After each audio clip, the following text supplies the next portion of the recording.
Bearcat Bounce Podcast, back at it again. As always, it's a Monday.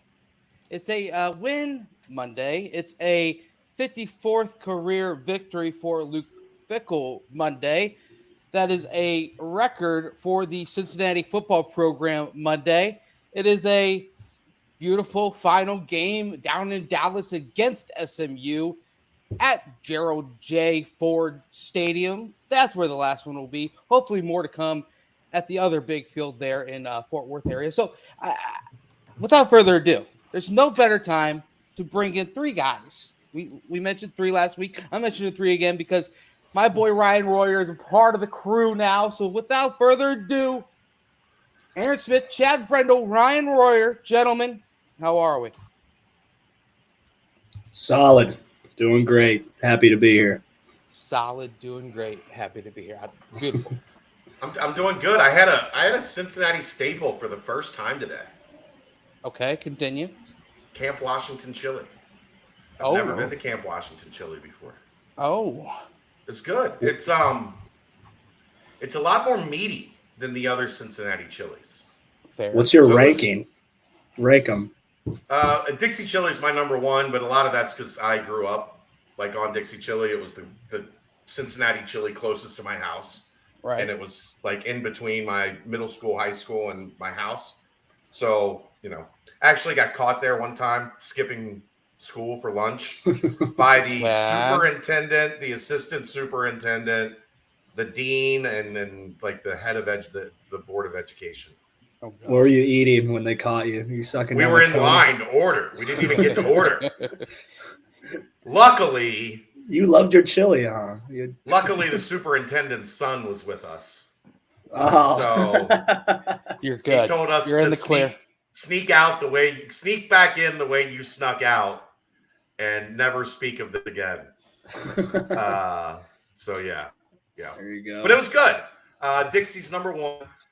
Skyline is number two, but Camp Washington's pretty close. It was Gold Star soup. It's chili flavored soup. So I've only had Skyline and Gold Star, and the Gold Star was just not even close. Moderate, yeah. It just didn't taste good. I got their version of a Cholito. It just was horrible. They put like Fritos in it.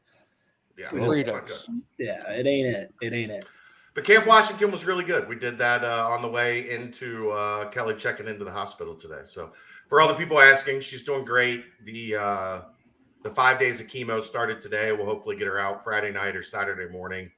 And then 5 days after that is when we're in the danger zone. So right now she's just bored sitting in the hospital for 5 days. Okay. But she's doing great. Camp Washington chili. Yeah, it was good. I'm not going to go too deep into this story, just real fast. I had a day after or after a victory, a few pops, a few beverages out and about. All of a sudden, I lose all my friends there in Cincinnati, and I just bounced around to different chili places, solo dolo, and tried a few out. And that's where the story ends. I'm not even going to go further on it. But, yeah. I need to hear the rest. It was a fun time. It was a fun time. But, Aaron, gentlemen, how are we? I'm good, man. Just good weekend with the family, and my mom and her husband celebrated their wedding as they got married earlier in the summer, and they waited for the reception. So yeah, got a lot of family time in, and happy to be here, boys. New glasses. They're not fake. I just generally wear contacts, and the contact was turning my eye red. So I was gonna say, let the eye breathe. The popular show on Netflix these days is that that weird one. You're giving off those vibes with those glasses. So. No, my eyesight's terrible. A little Dommy. little Dommy. But someone check his freezer right now. I know. I'm a little nervous. I'm gonna be honest. I saw another thing on Netflix or whatever where they were taking like 27 contact lenses out of this lady's eye. So gross, man. I don't that even was know on Netflix? It was somewhere YouTube, Netflix. I don't remember. Twitter, somewhere. Probably originated on I saw it on Twitter and it took me to somewhere else. Could you imagine every day just like, oh, well, that thing I put in my eye yesterday probably just dissolved. Must have fallen somewhere. I've got a way worse one. I'm not even going to bring this one up, but Don't You do already it. just you just did. Yeah, I mean, you opened the door. You got to step through. Come on. I got something way worse. I'm not going to say it, though. We'll leave it at that. We'll leave it at that. That's Well, it. Moving on. You know what? Something even way worse is if like your car has some really bad issues with it. You know, that's why you can hit up our boy Danco Joe over at Danco Auto Care, Danco Transmission. That's right. Give Danco Joe a holler. Head over there. Shout out Mr. Aaron. Shout out Mr. Royer, Chatty B.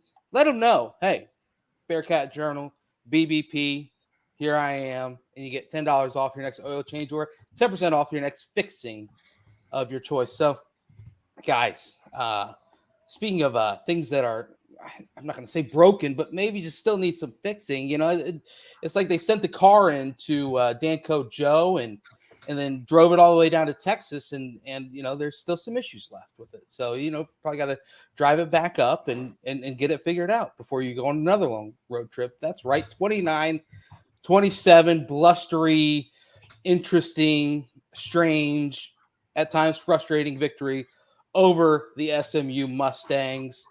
Gentlemen, Chad and Aaron, you guys have already given some first thoughts and initial reactions. I'm going to get yours after a couple of days pass. But Ryan, man, as you're taking in the game, as you're taking in things after the game, and I'm going to touch on Luke's victory a little bit later as well. But what were just kind of your initial thoughts and feelings as they went up 17 and then let that lead evaporate? Went up 15, let that lead evaporate, and had to hold on and deny a 2-point conversion to come out with the victory. It reminded me a little bit of last year's team. Sometimes we get ahead and you kind of just, we're going to coast right through, but it just shows that SMU is a solid team. They had some pride. They weren't just going to go down without a fight. Mm-hmm. And you gotta capitalize. You gotta capitalize in the red zone. I mean, we could beat that drum. I know it's going to get beat a lot this show, but hey, on the bright side, special teams, the kicking game, that was something. Man. That's what they brought Ryan Coe there to do. We were waiting for it. I was pleased to see that. The boy Burt got a big tackle.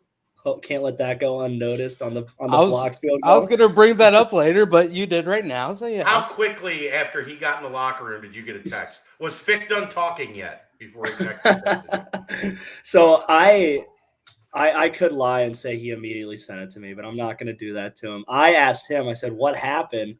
Because I was at I didn't catch it because I was watching my brother's game at Brown, and there was like a text in a group chat like Bryce Burton 39 on the tackle, and I was like, "Oh, this is just one of these girls just seeing the other number 39 get a tackle, thinking it's Bryce or something." Right. And so I texted him. I was like, "What happened?" Just immediate response, video, direct angle. You had the video? Yeah. Oh, beautiful. Yeah. So it was pretty good tackle.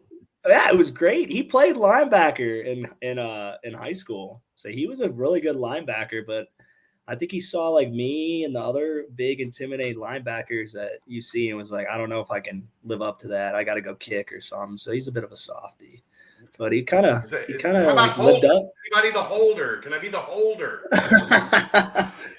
Yeah, I mean, don't even get me started on roasting his holding, but we'll leave that for another show. But yeah, Bearcats, they can obviously play better. It felt like just an escape. Like let's get out of there with the win. But right. I mean, if you look at it, let's say if you just take half of those red zone field goals, I mean that's 12 points extra. You take away that terrible pass interference call on Hicks, that's another 7. And Gardner catches that touchdown pass. Yeah. And, if you just overall just play a little bit better, I mean, it's a 3 to 4 touchdown win. It's what it should have been. Just, a young team, you got to capitalize. Red zone, once again, we'll keep saying it, got to get better, especially next week. You're going to have to score a lot of points. Right. Because that's UCF. They want to go score, high tempo, and we got it. They only scored 14 Saturday night. Yeah, but something about what the Bearcats rolling to the bounce house. There's going to be a little bit different. That was a team. That was a pretty eye-opening game against ECU for them, though. Like we'll get into it later, I guess. Right. But They did ECU's not. good. They did not. ECU's okay. That was Holton Aylor has one game every year. That's the game of his life. I'll just say this: it was UCF this year. if you were to take ECU out of the 5 years I played them, you would have thought that they were, a damn top 25 team. Right. But maybe not. Maybe not in the other 11 games of the year. In Greenville, they're really, really good. At I don't Nippert, know. not so much. But Yeah. well, you know what? And we'll talk about ECU later. But you know what ECU kind of reminded me of was that Black Friday game last year, just in the first half, where they kind of came out super aggressive defensively, and it kind of had that feel like, okay, this is going to be a bit of a dogfight. And then obviously the Bearcats scored a few touchdowns and pushed the lead further enough away where it was a kind of a foregone conclusion it was going to be a win by the middle of the third quarter. But still kind of just that aggressive. They played all 4 quarters in that one. But I agree with your thoughts on this game as well. Aaron, you were able to reflect a little bit more. You were able to you came on, you gave yourself 3 points on your 3 keys to the game and just kept on, pushing your lead against Chad on the keys to the game victory bell, I guess we'll call it. But now that you've had a couple of days to digest it and take in whatever else you needed to, what kind of are your overglaring thoughts on the SMU game? It was a sloppy win, but winning is hard, especially when you've put together this many conference wins in a row. When you're leaving the conference and you're getting everyone's haymaker, it's everyone's Super Bowl, if you will, against a team that just made the college football playoff. Mm-hmm. And yeah, there's a ton of things this team can clean up. They were playing a little bit after the whistle, a little more often than I like to see. But again, winning's hard. And whether it's a sloppy win, whether it's a clean win, come out of Dallas with the W and on to Orlando, really. Okay. Chad, anything that has really piqued your mind since your nightcaps and pots? As a prolific defensive back in high school, Ryan. Same here. No, I'm saying you were. I thought you were talking about yourself. I'm about to ask your opinion. No, I didn't play football. I wasn't tough enough for that. You could have. We talked about that 40, man. I know. I was soft. I was also 5'1" and 127 pounds and ran my mouth a lot. Football was. They would have killed me, especially as like a UFC fighter or something. But I'm not tough. So. There's not a lot of places for you to fit in other than track, so you were good at that. It makes sense. Track and baseball. Okay. I won a Knot Hole City championship in baseball. I was a pretty good baseball player. But anyway, Arquan Bush on the interception. He jumped that route on the outside. Take me through that, because normally when you see a guy jump a route, he jumps inside, and he had. When he broke, I thought he was going to go inside. Did you see anything there? Like why he went outside and how? Because if that guy manages to catch that ball, he gone. Yeah. The technique, I don't know. I've never seen it taught at practice. I've never seen that done before. But if there's a guy who's going to do it, it's going to be a guy like Arquan who's been there, who knows everything about what the offense is going to do, knows his job in and out, who's a veteran, who's a leader, and I trust his judgment. So it obviously worked, and you could just see there's no way that's ever been taught at practice. I can confirm that one for sure. There's no way. It looked wild, especially just for somebody that's seen as much as I've seen. Yeah. That's not a tech. I've never seen anyone in practice. I've never seen anybody jump outside on a route like that. Just shows how. He's a great football player, great athlete. Arquan is a very, very good. I'll just say secondary player because he can play all 4, well, all 5. He can play all 5. It just shows how mentally on top of it is, how athletic he is, and I love seeing that. That's a guy who deserves every bit of that. I wonder if this was kind of also like a game where Arquan and the cornerbacks in particular kind of all gathered together, and they're like, all right, this Rashee Rice guy, this guy is circled and scarred. Ashy. Ashy No, Rest. Ashy. Ashy. We nicknamed him. I know you did. I know you did. Why is that? Because Aaron called him Rashy, and I just decided Rashy was not. Put the wrong emphasis on the wrong syllable, apparently. Yeah, so I just went with Ashy. Like maybe he needs some lotion. I don't know. There you go. But yeah, it did seem like they were in his head the entire game, just constantly making him drop passes, hitting him.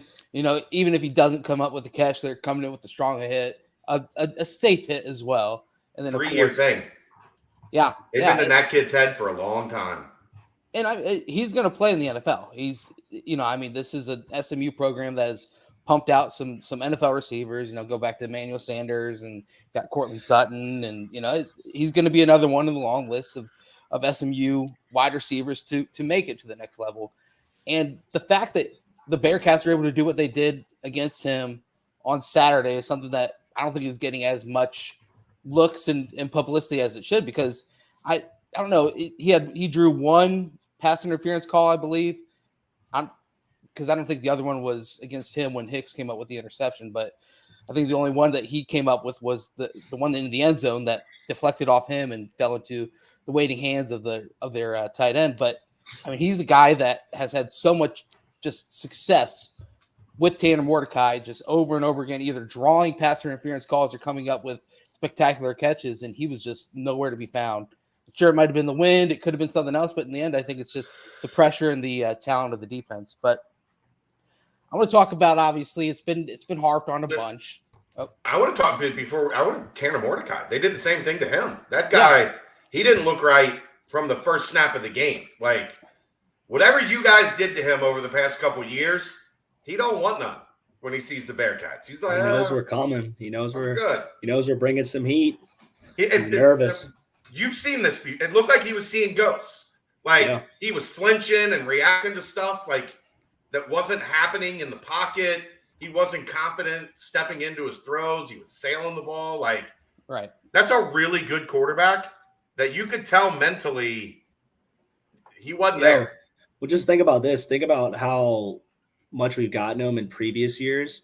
And then the film he's had to watch this year of us is like, they've been crazy all these times. And now they're even crazier. They're rushing. There might not even be rushing more guys, but it feels like they're rushing 8 the way guys are just beating double teams, getting off blocks. I mean, I think just like the pressure we're getting just at the line of scrimmage is just, it makes it so much easier for the backers to get right to them. Because normally the way like it has been going, not that we previous years we didn't get pressure, but just the like clean pressure we're getting from our backers, just from the way our D line is just eating up blocks and just bulldozing anywhere from a center and a guard or just tackles. It just, I mean, you saw it on Saturday too. The boys getting to him, and he's, even when they're not, he's thinking they are. He's like, they're that damn good. They should be at me right now. I need to get this ball out. So just shows you how good the Bearcats defense really has been. Yeah. Well, only credited with 3 quarterback hurries. Yeah. 6 sacks. Well, six sacks. So right. All over him. 9. But so the thing about Tanner Mordecai, and I mentioned this in the postgame recap and on the preview as well, is that, he's had 19 games as starting quarterback for SMU. And in 17 of those games, he's thrown for 200 yards or more. And in 15 of them, he's thrown for 250 or more yards. Only 2 times, both against Cincinnati, did he throw for less than 200 yards. 105 on Saturday. Sure, he missed the fourth quarter, but who knows what he would have been able to do the way that he was playing so far in that game. And then 66 last year. I'm so blown away how Tanner Mordecai threw for only 66 yards last year at Cincinnati. However good that defense was, it's crazy to see that number. And I just had to bring it up again because I'm sure I'll probably never utter the 2 words Tanner and Mordecai for the rest of my life, even though they're awesome to say.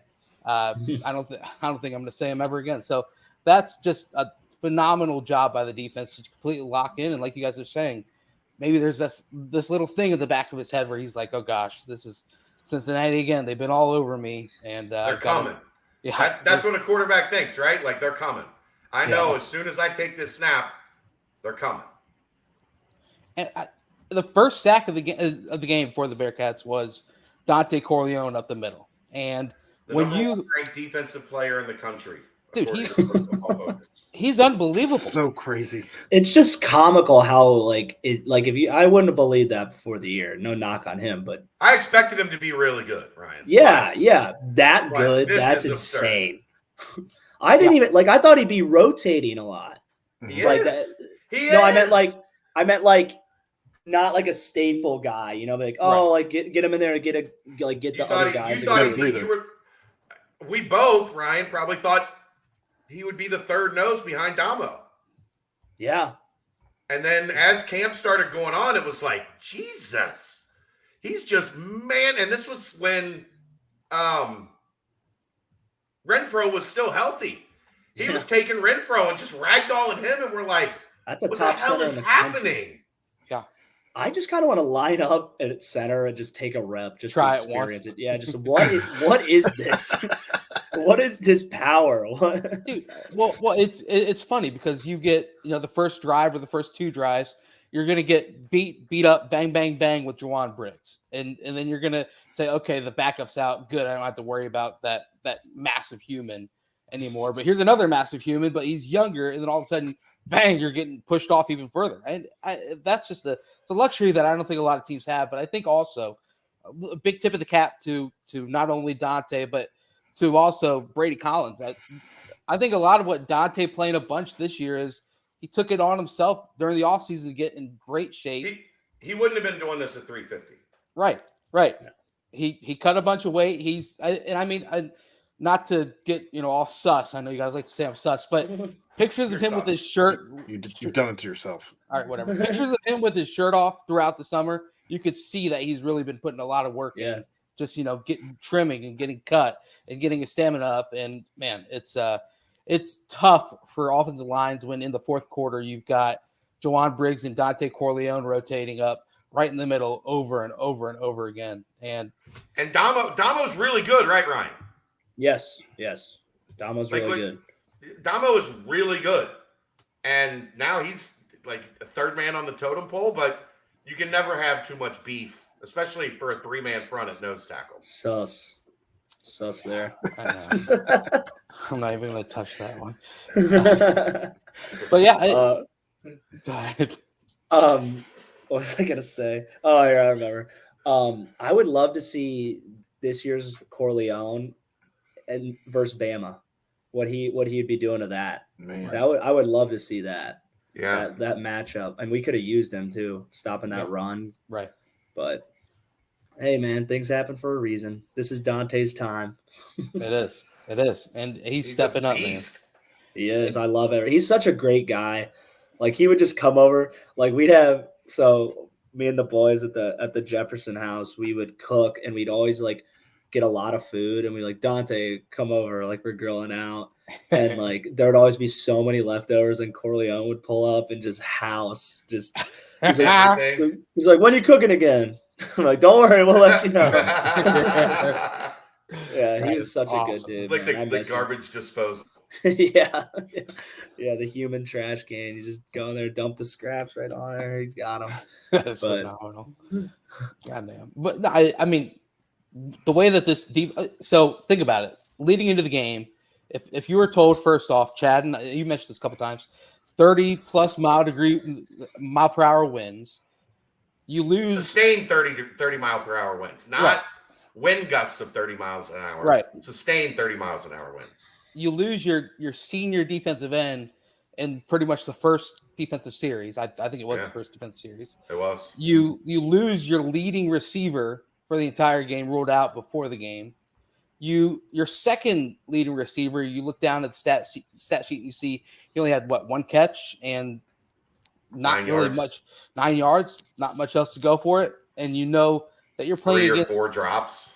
Right. And you're playing against a team that lights up the scoreboard. I don't know. I think you would kind of look at that on the outside being like, okay, how did this team pull it out? And yet again, you just see all the different phases. And I'm gonna touch on the 3 phases right now, and that's special teams. Luke harps on it all the time. It's 3 phases playing all together, this, that, and the other. And this was a game that the defense and then special teams really won. And the fact that Ryan Coe goes out there, sets the school record, 5 field goals. I mean, people were writing him off earlier in the year, obviously, the tough game at Arkansas. And sure, you don't want to see those field goals, happen because you want to get the ball into the end zone. But you look back at this game, and 29-27, without those field goals, they probably come out with a loss, and it would be very sad to reminisce on that. But, the 3 phases of the game is just something that is really, really interesting to look at. And I think also Mason Fletcher has really put his name out there as a Ray Guy Award type person. And number 2 in the country in net punting right now. Yeah, it's unbelievable, right? And he's got to get to number 1. He'll win it. Yeah. So tell me your let's get a favorite story about Fletch in your short time with the rake. I'll kick it right over his fucking head. Any story or just football your favorite related? A good Fletch. Don't get him in trouble, but I don't. Okay. Let's say like him. Like, where were we? I think. Okay, yeah, it was spring break, Fort Lauderdale, and I don't remember where I was, but we're like walking around somewhere, and I just hear this like screaming, like help, like just the loudest like scream of a man you could think, and help me, and it was just Fletcher like screaming that, and like 20 minutes later we just get the Snapchat of him screaming that just for no reason, and I thought it was the funniest. I think it's the funniest thing. I don't know if you guys will. That was just the first thing that came to my head.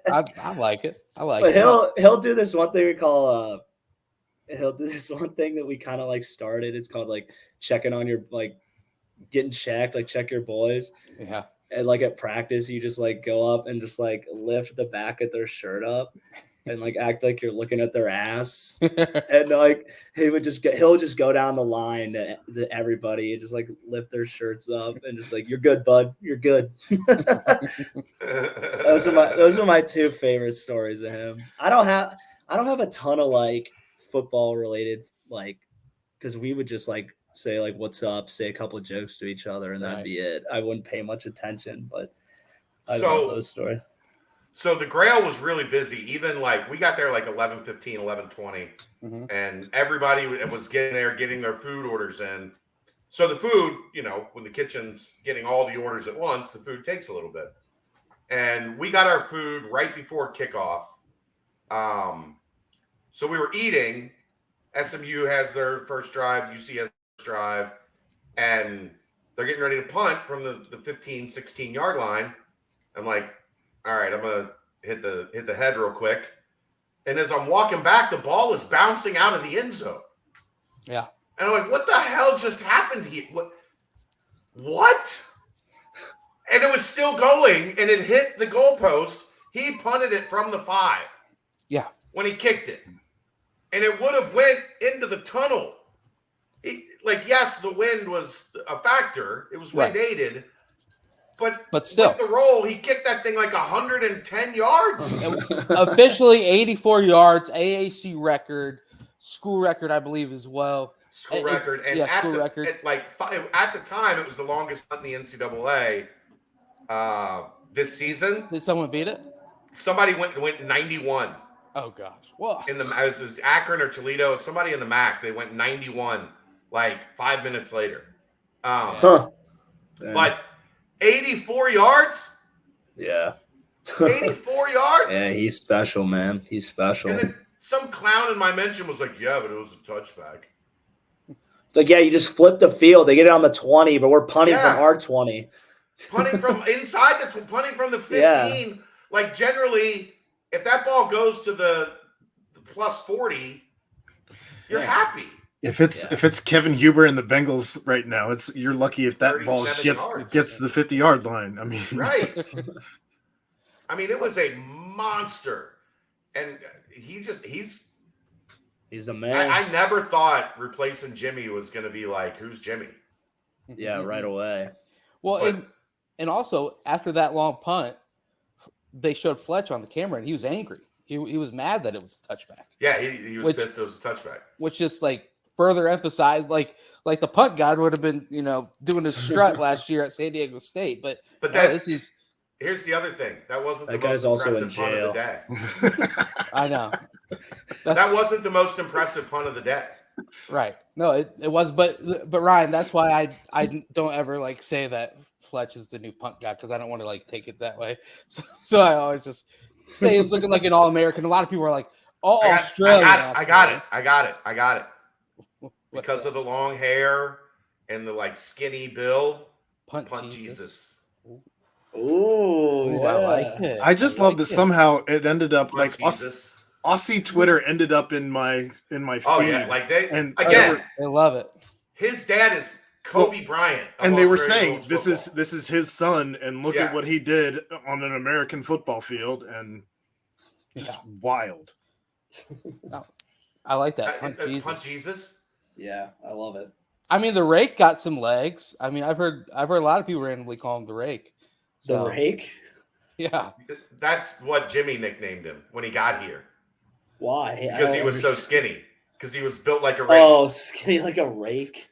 Yeah, that's what Jimmy called him. Oh, that's good. We had Jimmy on like right after like going before the draft, and we asked him about Mason. He's like, "Oh yeah, the rake." We're like, "The rake?" He's like, "Yeah, look how skinny he is. Looks like a rake." So that's kind of caught some traction. Okay. I like Punt Jesus. Punt Jesus has a ring to it. I like it. We'll see what we can do with that. Speaking of Punt Jesus, sometimes you make a quick prayer or a quick call to God when you go for it on 4th and 1 in your own territory, even if you're up 17-0.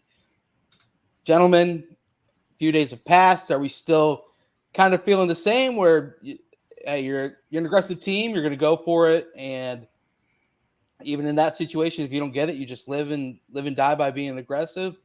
Or is that it did seem like somewhat of a turning point. It did seem like, obviously SMU hits the big flea flicker right after that. I don't know. Ryan, were you able to rewatch the game or hear anything about this fourth and short? I would catch like segments of it because it was hard to get it on my phone because you're in the stadium, it just doesn't connect really well. Right. I went back and tried to watch bits and pieces of it today, but I didn't catch that one. Mm-hmm. My opinion, just right like off the top of my head, is like I trust our O-line and running back to be able to get 1 yard. I think that's something we should be able to do. So I'm not shocked that Coach Fickell thought the same and said to go, because he definitely told him. Yeah. Because it's his call. But I like the aggression, and obviously there's a time and a place, and it's like, all right, we're up 17 and we're moving the ball. We're running the ball well. We should be able to get a yard. We will get a yard. Let's go. So, I'm all right with it. My only issue was just going under center. And, if you're going to go under center, then that's going to kind of tip your hand a little bit that it's going to be a run. And I know they did the one play action touchdown pass earlier in the year, but I don't think you're going to do that in your own territory. So going under center, kind of knew the defense kind of flipped on knowing it was going to be a run. Maybe try it like a quarterback sneak with Ben Bryant, have someone get a push behind him. But going under center on 4th and short, kind of letting the defense know, hey, we're definitely going to try and run it. And that, yes, built in the trenches and everything, but it kind of was a not really it was a momentum flip. But I don't know. The thing I wonder how much the wind played into it. Yeah. Because to that point, they had not punted into the wind. If you maybe had the knowledge, and when I was saying earlier, the 84-yarder wasn't his most impressive punt of the day. It was the 50-plus yarder into the wind that he hit like he stung a golf shot, low line drive, kept it out of, the higher altitude. I wonder how much maybe that factored into it, thinking, if we're only going to get a 35-yard punt here, let's just kind of risk it and go for it. But what I would say is you had completely dominated their offense at that point in the game. Right. Just punt. Just punt, pin them back, and make them do what they really couldn't do all except for one time all game. Make them go the length of the field to really build any momentum. Right. Because at that spot, you knew immediately when they got that stop, they were going up top. They had the wind. They were going to get an opportunity there. Sudden Flicker, change. go in your bag of tricks on the sudden change. Take the shot deep. They're thinking probably worst case, get a pass interference. You're all the way down to the 35. Or worst case, automatic. it's incomplete and you're still in plus territory and the ability to keep pushing. Yeah. I just didn't. In that, I love and I talked about this with Dave a little bit yesterday on the brunch. It's hard to be in favor of foot on the gas, be aggressive, right. And then to have a problem when they are. Yeah.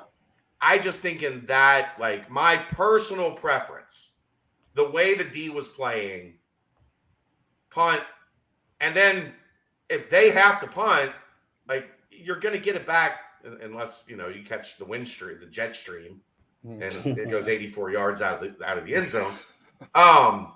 Just get the stop, get the ball back, and get back after it. It's 17-0. I think Fick gets a little those are the situations he sees knockout punch. Yeah, maybe. Yeah. And I'm wondering if that's do that. Yeah. I'm wondering if that's what was on his mind of let's put these guys away early, but risk reward. The risk is you risk giving them momentum at a point when they didn't have any. Yep. Any. So and our defense has got to know they're taking a shot. I mean, it's the coverage was there. It was just a really good throw. Yeah. Yeah. No, I know. And you just got to be ready for it. And we're coached, don't give up big plays. And we gave up a big play and you can't do that no matter how good of a throw it is. Got to find a way to not let that happen, especially, you got to be thinking, well, they are. It's like bread and butter college football offense, right. Sudden change. We're taking a shot. We're doing something different. We're doing something maybe a little unorthodox to try to just catch you guys off guard. So they got it scripted to everything. It took them a flea flicker to suck in the safeties as well. So it was obviously, like you said, they're taking a shot, even though it might be a trick play as well, because you've shut down everything else they've tried to do outside of trick plays. So yeah, I don't know. It's that was tough, and then obviously that's when it became a big field goal fest for the Bearcats, and then a few touchdowns as well for SMU. Some wide receivers. I'm gonna talk about Chuck as well, and then some wide receiver play. Jaden Thompson. Yeah, Jaden Thompson living up to his high rating coming out of high school. Definitely one of the higher rated offensive players in the history of Cincinnati. He's really blossoming with the injury to Tyler Scott, and hopefully when Tyler Scott comes back, it's going to be continued blossom. But Chad, you kind of mentioned this a tiny bit in the brunch, and I want to hear you kind of expand a little bit more on it, because Trey Tucker not having Tyler Scott out there, you saw in a press conference where Trey said when Tyler Scott went out with an injury, he kind of, he's used to kind of joking around with Tyler in the huddle. He's used to kind of having Tyler be the guy that's his yin and yang type thing. But you really did start to see, maybe that has some sort of effect where it takes him out of his comfortability. I think that's what you were starting to go towards in the brunch yesterday. Yeah, I mean, to an extent, but you gotta be ready for that if you're Trey. Right. You've got to be in that right mental state, and sometimes drops are just the thing that like gets in your head a little bit. Yeah. You know, you drop that first one and then you're thinking instead of just playing, and that first drive, like you could have built some momentum and got things kind of moving. Now it's in your head. You see it with kickers all the time, right? Yeah. Like Right. Our kickers. The yips. Well, it's like you miss one right. So what do you do next time? You try to make sure you don't miss right, and then you miss left. Like that type of thing. You wonder, like, sometimes if that's what goes on, even with receivers, especially when the second one happens, right? Because then it's in your head. Like one drop, everybody drops the football now and then if you play the wide receiver position. Then you have a second one, and it goes to, like, a saying I've talked about on here before: one mistake won't kill you, but two will. That second mistake, because you're harping on the first one, now you're spiraling. Now your mental capacity is like you're pressing, you're trying to, your brain is not in that same mindset. And maybe, Brent, where this is important is if Tyler is there, he gets him back to that right. He's in his comfort zone, Right? Because Tyler's joking around, like, "Hey, shake it off, bro. Like, Right. Don't worry about it. Don't sweat it." And if he doesn't have that, maybe that's where it does get into his head a little bit more. The mental side of it is so tough, man, because you never really know what's going on, like, in a guy's brain. I feel like you saw Like- some of that even with Nick Martiner after he dropped the touchdown pass. yeah. He was devastated on the sideline. Yeah. Hi, Ad. Aaron, get on your soapbox real quick for Mr. Bluesmith. Man, my guy. I mean, I like that they're putting him in packages, because early in the season, anytime he was on the field, you knew it was a run play. They were not throwing the ball anytime he was on the field, period. Right. End. Yeah. And now it looks like they're disguising some things when he's out on the field, and he's making catches. And it's good to see a guy like Blue Smith finishing up his career here at Cincinnati, doing just that. As he came here from Ohio State as a 4-star with a story, and we never really got to see that quite develop on the field. But it's good to see him capitalizing this season as he's being called upon. Pretty catch, and also a really big play too. I don't know if that was a third down or a second and long, but I mean, it was a kind of a high pass, and he went up and caught it, climbed the ladder, if you will. Getting close to basketball season, we can say that. But it's really good to see that. But I thought they did a good job getting Josh Wiley involved as well. Yeah. You want to see more of it, obviously, but that one pass, down the middle of the field, a little post play to him, I feel like that's got to be open more often than they try and look for. But it's a kind of a set thing that the offense wants to do, it seems like, at this point. But maybe you'll see. Last time at the Bounce House in 2020, Josh Wiley had the opportunity to have an unbelievable game. If you remember that one play when the lights went out and they whistled the play dead, that would have been a 115-yard, 2-touchdown day for Josh Wiley. But instead, they wiped off the second touchdown. So who knows? Maybe he continues to recreate some of that magic next week at UCF. But that was the Rock the Baby game, wasn't it? Yeah, it was. Yeah, it was. Gosh, he was so good that game. That game was wild, by the way. Huge victory, but we'll see what happens again this weekend. We've been talking aggression this whole time. And first off, how about the third down defense and the third down offense to an extent too? Really turning things around. But I bring up aggression because, man, penalties. Got to mention it. And Ryan, even if you didn't watch any of the game and you just looked at the stat sheet, that's probably the one stat that really flies off the page at you. Man, I don't know. I think the identity of the defense is extremely aggressive. Kind of like force yourself on the offense and let them know, hey, you're gonna be feeling this all game long. So get ready for it. We're coming. We're not going to stop. So I don't know. It's sure there was a lot of offensive penalties as well, kind of the pre-stat variety. But at some point, will it be a change, you think, where Fick and the staff says, guys, we got to really fix this side of things? Because that last offensive drive, if they were able to convert that 2-point conversion, you're looking back at that and you're saying the penalties are the reason why SMU tied this game up, or the penalties are why SMU won this game. Man, it was a big issue on Saturday.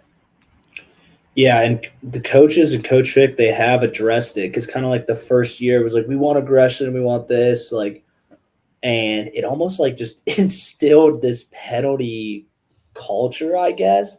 And, you know, there's been times we'd have like dumb, like after the snap, like losing your mind penalties, but I don't know. It's just you could try and do all these things. You could like maybe put gloves on the guy's hands at camp and try to teach them don't hold, don't PI, all this stuff. And but Coach Vic, they've that, tried. By the way. Yeah, they've tried a lot of things, and I don't. At this point, it's just I don't know. I don't know. I wish I had an answer. Thank God I'm not a coach on the staff because I'd sound like an idiot right now. But they've tried a lot of. They've tried a lot. They've addressed it in meetings. They've done breakdowns, everything, and we hear them. It's not like we're just saying, "Oh yeah, whatever." It's like we try. We're listening and stuff, but I don't know. Maybe that's just the Bearcat fouls. Way. Yeah, the personal fouls is that's. Aaron made a good point in the nightcap about Ivan and his way that he goes about after the play. Some people might see it as sportsmanship, but when you're aggressively beating a team and you are physically dominating them, when an opposing player helps you up off the turf and like gives you a pat, you're not taking that as him like being nice. You know what I mean? There was a problem there, Brent. Yeah. You had to watch the whole clip. Right. He did it twice. Right. He tapped him on the helmet when he was on the ground, and then when he got up, he smacked him in the back of the head again. Right. You hit me in the back of the head once. Okay. You hit me in the back of the head twice. Like, knock it off. Yeah. Get off me. Yeah, but you can make that known without getting a penalty. Mm-hmm. Well, but it was Ivan Pace that smacked him in the back of the head twice, and then Ashley Rice chucked him after the second tap on the back of the head. Yeah, what I'm saying is, if you're Ivan, you already gave him the little tap on the back of the head. The second one, something's going to come from that, right? And the official was right there. He saw him slap him in the back of the head, and then Ashley give him a shove. That's going to get a double flag. It just is. Yeah. And again, he's lucky he didn't get another one for tearing the guy's helmet off 5 yards out of bounds. I don't think that was intentional. I mean, I don't know that it was unintentional.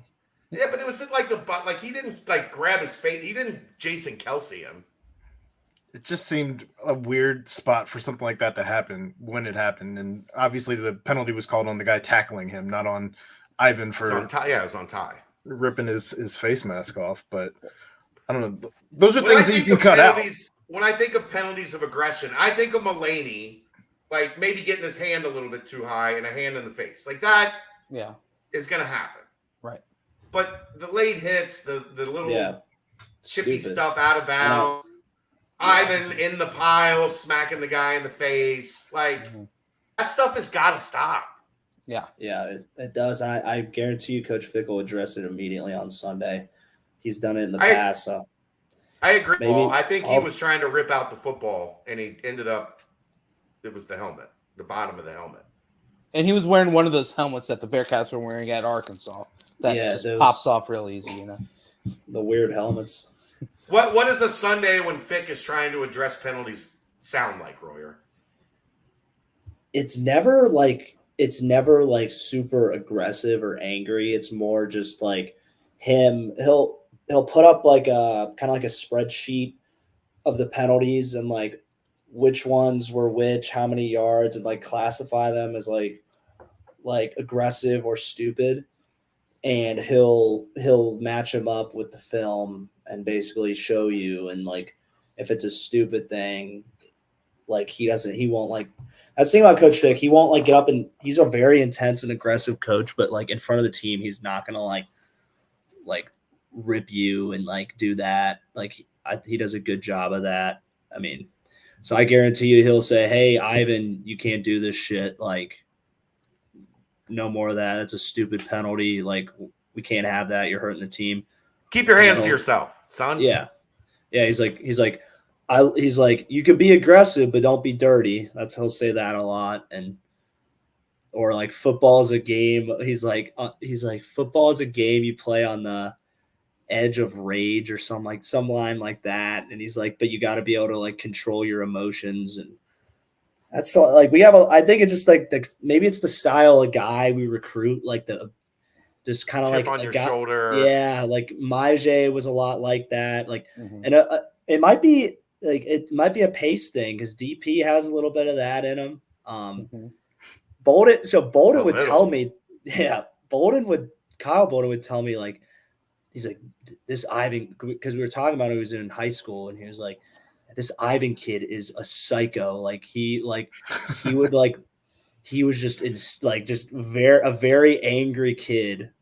And so I guess I'm not super surprised seeing some of this, but you got to learn from it. You know, if you want to play in the NFL, which he is, you can't do that. You can't be looking like a jackass because there's no need for that. Like, you're such a good football player and you've been dominating so much. Like you do not, we need you sacking a guy for -15. We don't need you giving them a free 15 yards. And, you know, it's going to hurt his draft stock if he keeps doing things like that. So he's got to learn, he's got to be more mature and realize how good of a player he is. And like, just be better, be in more control. Be in control at the end of the play. Paul. Fickell would never admit it, but I don't think he minds it. UC plays with incredible swagger. I think it intimidates some opponents. The late hit stuff, the stuff that's avoidable. I think he does mind that. Yeah, no, he does.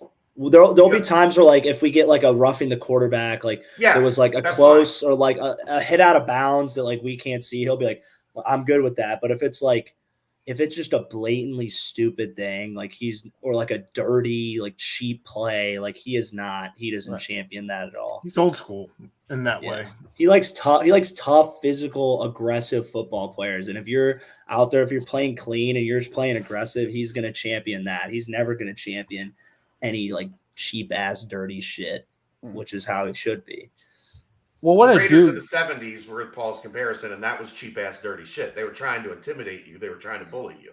Right. And what it has done, it has created problem. It doesn't help us. It doesn't intimidate these teams. Maybe it did initially. It inspires them like, oh, we can mess with these guys. And like ECU did it to us the year out of Mod's pick Tulsa's 6. done it every year. Tulsa, it's just like, and it's worked. SMU looked like they were doing it a little bit, trying to get into their head. Smart. Temple's done it. Number 47 on Tulsa, I guarantee you, circles the Bearcats and says, "This is a game I can get dirty." Yeah. It does not help us. It doesn't intimidate anyone. It actually has made our lives way more difficult, and we got to fix it. And you could try being a little bit more harsh. Maybe Coach Fick can start smacking down some like punishments on guys, and that's up to him. You know, he's done a good job with everything else, so I'll leave it up to him. But you could try that. I wonder too if it changes the way that the game's reffed, because if you know that maybe they do a little bit of stuff after the whistle, like you're clamping down a little bit on some of that stuff, especially early on, to where you're not doing yourself any favors if the ref's coming in with preconceived notions. Well, you saw it happen twice where, like you said, Aaron, it was early and they kind of did a good job. And, and RG3 mentioned it on the broadcast a lot, how they kind of were doing a good job tempering the, everything going on early in the game. And then it just boiled up. The bad thing is happened at Tulsa, and then it happened again at SMU. The last few offensive drives, these penalties are coming at really bad times. At times where the opposing team is making this run, and you are about to get a stop, and then all of a sudden a penalty. Well, that's second to last touchdown. It felt like 3/4 of the drive was UC. Just penalties, walking them down the field. The same thing at Tulsa. That one drive that they had, it was like they stopped them, but it was a penalty. They stopped them again, another penalty. But yeah, I think I do kind of agree with what Paul's saying, where sometimes like that's, like you were saying, Ryan, MyJ did that. You saw that, after he would make sacks and stuff, you'd always be like, all right, MyJ, you can celebrate, but maybe stop the celebration right now, because you don't want to like have him do that next step where all of a sudden it does warrant a flag or something along those lines. And I think we've got a disconnect though, Paul. Like Tanner Mordecai's performance wasn't because he thought Cincinnati was going to late hit him. Yeah. It's because he hasn't been able to figure out their scheme, their coverages. It's because when he thinks a guy's open, he's not. And when he thinks a guy's not open, he is. Like, Tanner when he Mordecai, thinks too hard, then someone's right in his face. Yeah, they're not teams aren't scared of us because we're like playing stupid, dirty penalties. They're going to be intimidated by our scheme, our guys that make plays, and how hard and fast we play. They're welcoming to the fact that we can be a bunch of dumbasses sometimes after the whistle. They like it. The coaches are telling the refs about it. They're telling their players, hey, mess with this guy, mess with this. They probably have a list like, yeah, he's a jackass after the whistle. He's a head case. Mess with him. Do whatever you can to get him to freak out. If you see 35 on special teams, try to get him worked up. Yeah, you see 35, get rid of him, and then we can win. That's exactly what they were saying. But I'm telling you, guys just got to understand it's football. You can play every bit of a crazy aggressive within the rules, like from whistle to whistle. After the whistle, if you want to waste your energy on talking shit, talk all the shit you want. You can get in football, you can get right up in a guy, face mask to face mask, as long as you're not saying some obscene shit in front of the ref. You can get away with every bit of that. It's the moment you raise your hand, cock that back, punch a guy, hit a guy, do anything stupid. It's just there's no need for it. Anything you want to mess around, any kind of shit you want to talk to a guy, if you want to mess with them that way, do that. But when it comes to just keep your hands to yourself. You don't need to do any of that. It does no good. All it does is hurt the team. And maybe that's something that I guess Coach Fickell hasn't maybe if you throw a punch in practice, you're kicked out, but maybe in a game, if you throw a punch, you're gonna do I don't know, some sort of punishment. Or if you get so extreme, be like, all right, if you throw a punch, we're gonna sit you for a quarter in the next game if they really want to get super intense. But I don't know, because sometimes guys just lose their minds, and that's something that Coach Vic might have to just keep nailing in, try some new sort of punishment based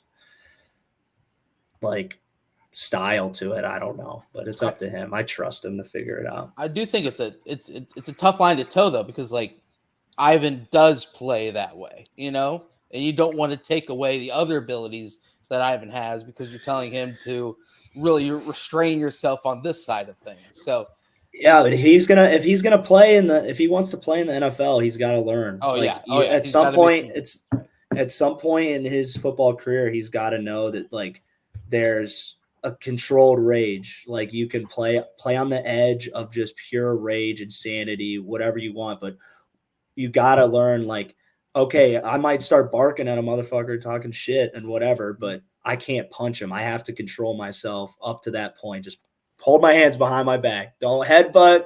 Right. Just don't do anything. There's a line he's got to know, and he will. You just got to, maybe someone has to keep reminding him. Right. I blame it on the fact that he didn't have any war paint on this week. But he had the two mouthpieces. Two mouthpieces. Yeah, I'll never understand that, but. Man, I do think Ivan probably gets under some people's skin, though. I think Ivan has that ability against opposing teams. Yeah, if you're every damn play, if you're just making plays and you're playing hard and you're towing that line, guys, no one's gonna like that, and you're gonna be in guys' heads. Just keep your hands to yourself. That's all you got to do. So how far up on the pre-snap? I was gonna say up on offense. The two times it's been a problem this year have been directly related to teams that do the roll, the shift along the defensive line. Come on, guys. You can't let that get in your head. Like, you know where else that stay happened? disciplined and stay at home. That happened last year as well. Yeah, it was a problem last year too. At Indiana, it was Indiana nonstop. did it this year too, right? Yeah. So, yeah, man. It's just being locked in. It's just you got to be locked in, ready to go. I mean, when I was there, it was all the joke of me making Mets jump off sides, but it was like my job to do it. Yeah. Was pre-snap, just pick whatever play. They're like, randomly just scream, and I would just scream. We'd get them. We'd get them way too much, and we'd try all year long. Even by the end of the year, we were getting them still. So it's got to be fixed. It's been a problem for 3+ years. Mm-hmm. Just locking in. One of the great Wired Wednesday clips of all time. Did you know when they put the mic on you, I'm going to get Mets today? Did you was that an intern? Oh, I was like, I have to get him because without the mic, we were getting his ass. So we were spooking that guy bad. But I was like, it's got to happen because literally you see it in the clip. It's like, look, he's like, a coach was coaching him up. I'm like, oh, this is perfect. Like he's going to be thinking about something else. Yeah, it's like, oh, I got to make this adjustment. He's telling me to do this. Oh, I messed up, blah, blah, blah. Then he has my pesky little short ass screaming in his ear. But yeah, that was a good one. You're like the dude that's terrible at pickup basketball, but he just plays defense like hard as shit. That was literally me playing basketball. Me too. That was me playing basketball. It was exactly me playing basketball. Yeah. That's how I could relate. That's how I could relate. Oh yeah. You know, just to like maybe finish off the penalties, it's just you could see like it bit us in the ass in that Memphis game. What was it, 2 years ago? 2 years ago, 3 years ago. Game? Yeah, the championship game. Mm-hmm. And like when Majay lost his mind and got that penalty on 3rd and long to have them be able to run out the clock. And you're just you don't want to ever get back into a spot like that. And you wish you could say something like, oh, that was the tipping point that, really turned the penalty ship around, but it hasn't. So there's going to be a game. Who knows? It could be next week's our biggest road test of the year. You can't have stupid penalties. You can't turn the ball over, and you got to score points in the damn red zone.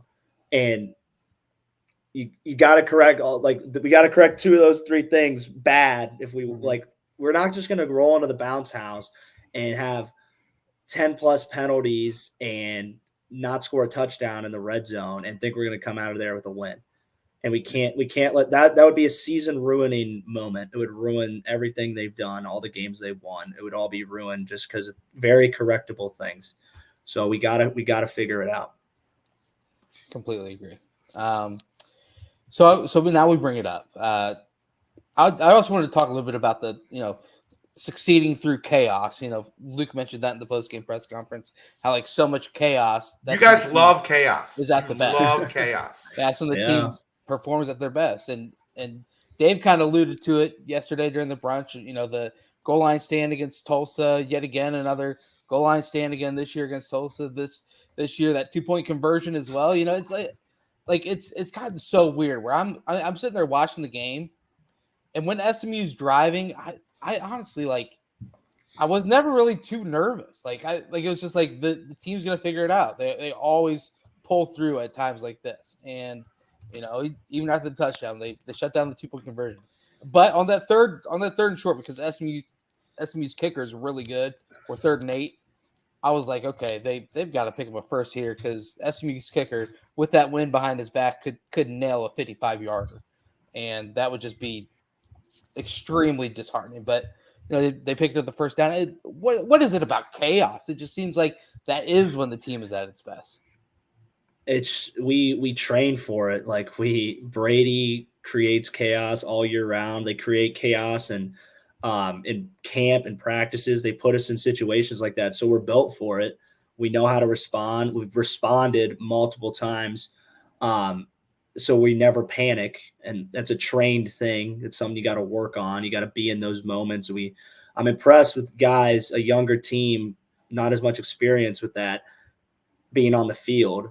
But being able to come out and respond and get a victory. I think that shows kind of the culture that's been built. But I will say we've had a lot of things go our way. We've made it out of those situations a lot, and you can't toe that line all the time and think that it's always going to come out your way.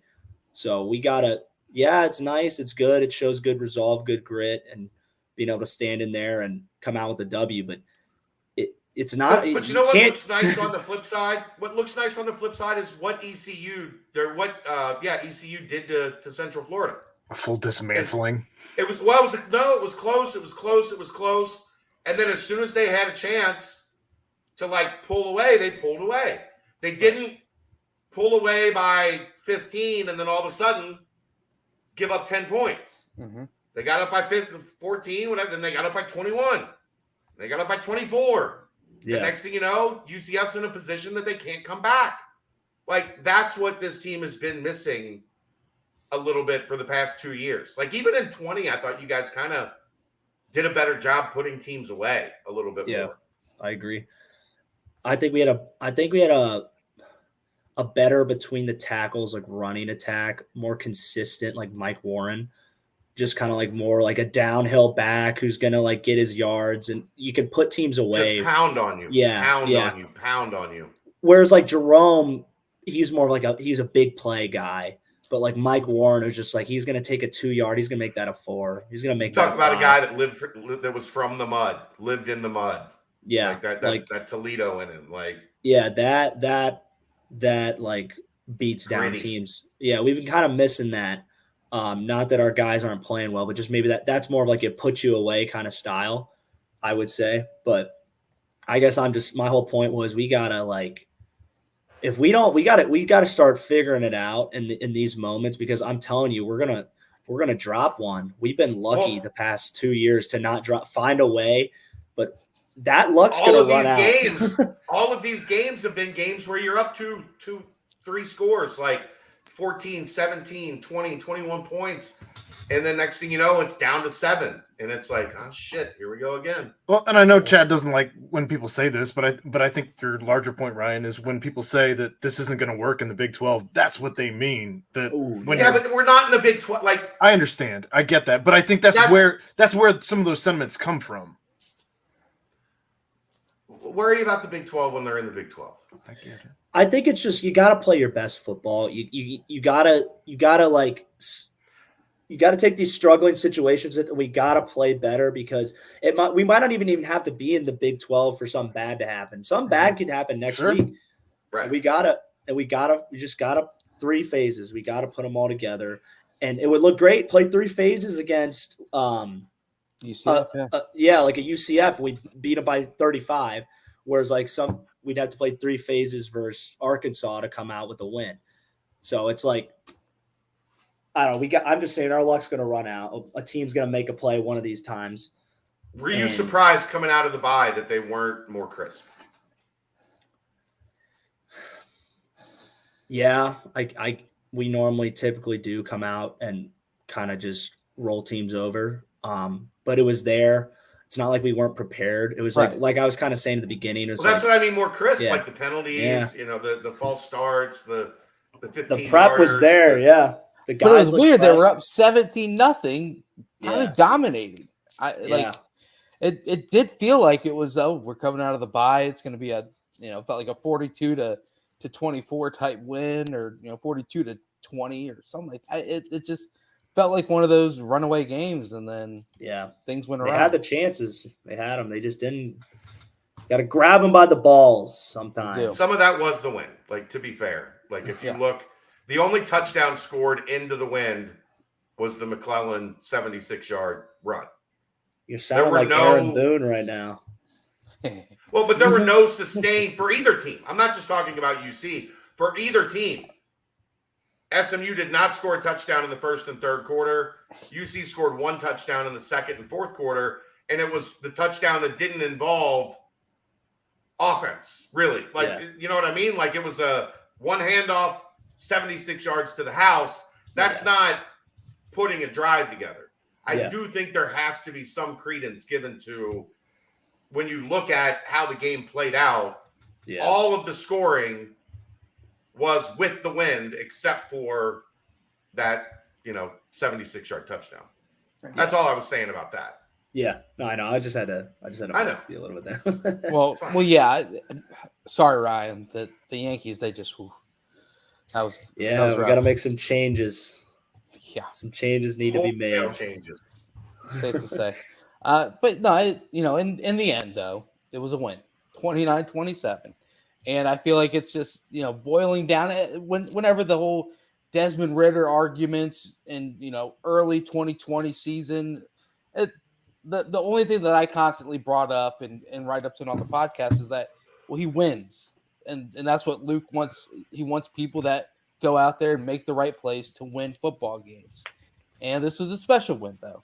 It was the program lead is now in the hands of the GOAT, Luke Fickell, 54 wins. That is number one in program history. Let's timestamp the game because I think we're done with the game, right? Yeah.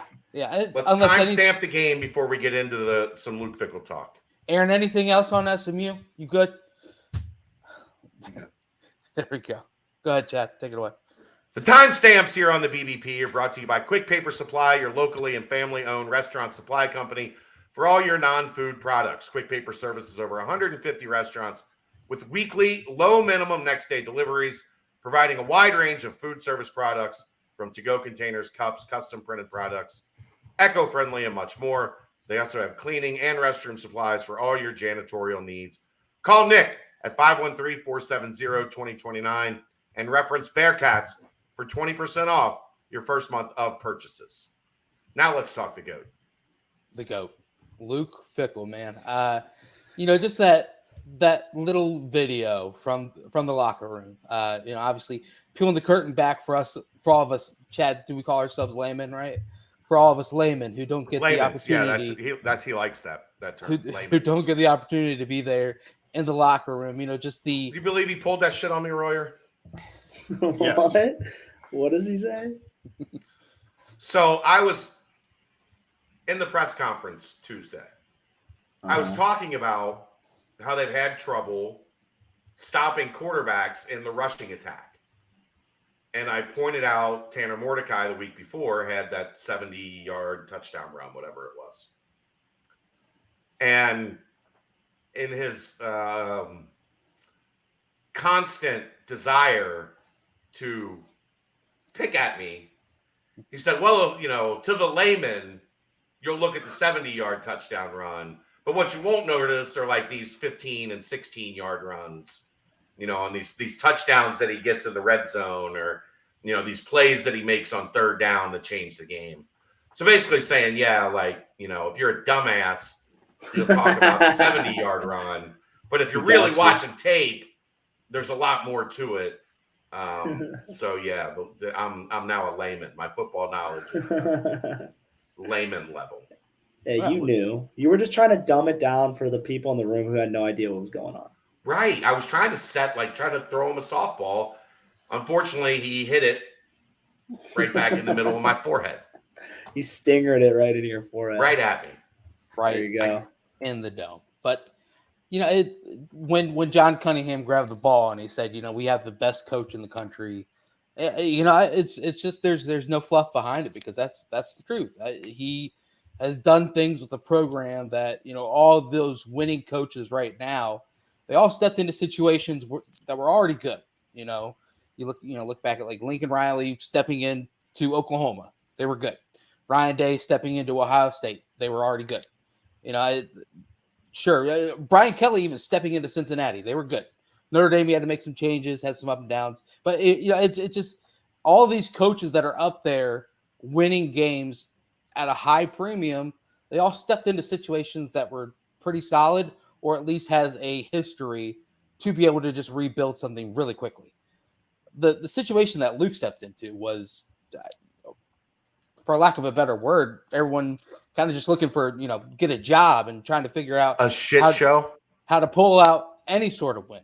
And that first season, what did Luke do? They grinded and they came out with chaos wins, 4 chaos wins. And now you look at what has been able to happen ever since then.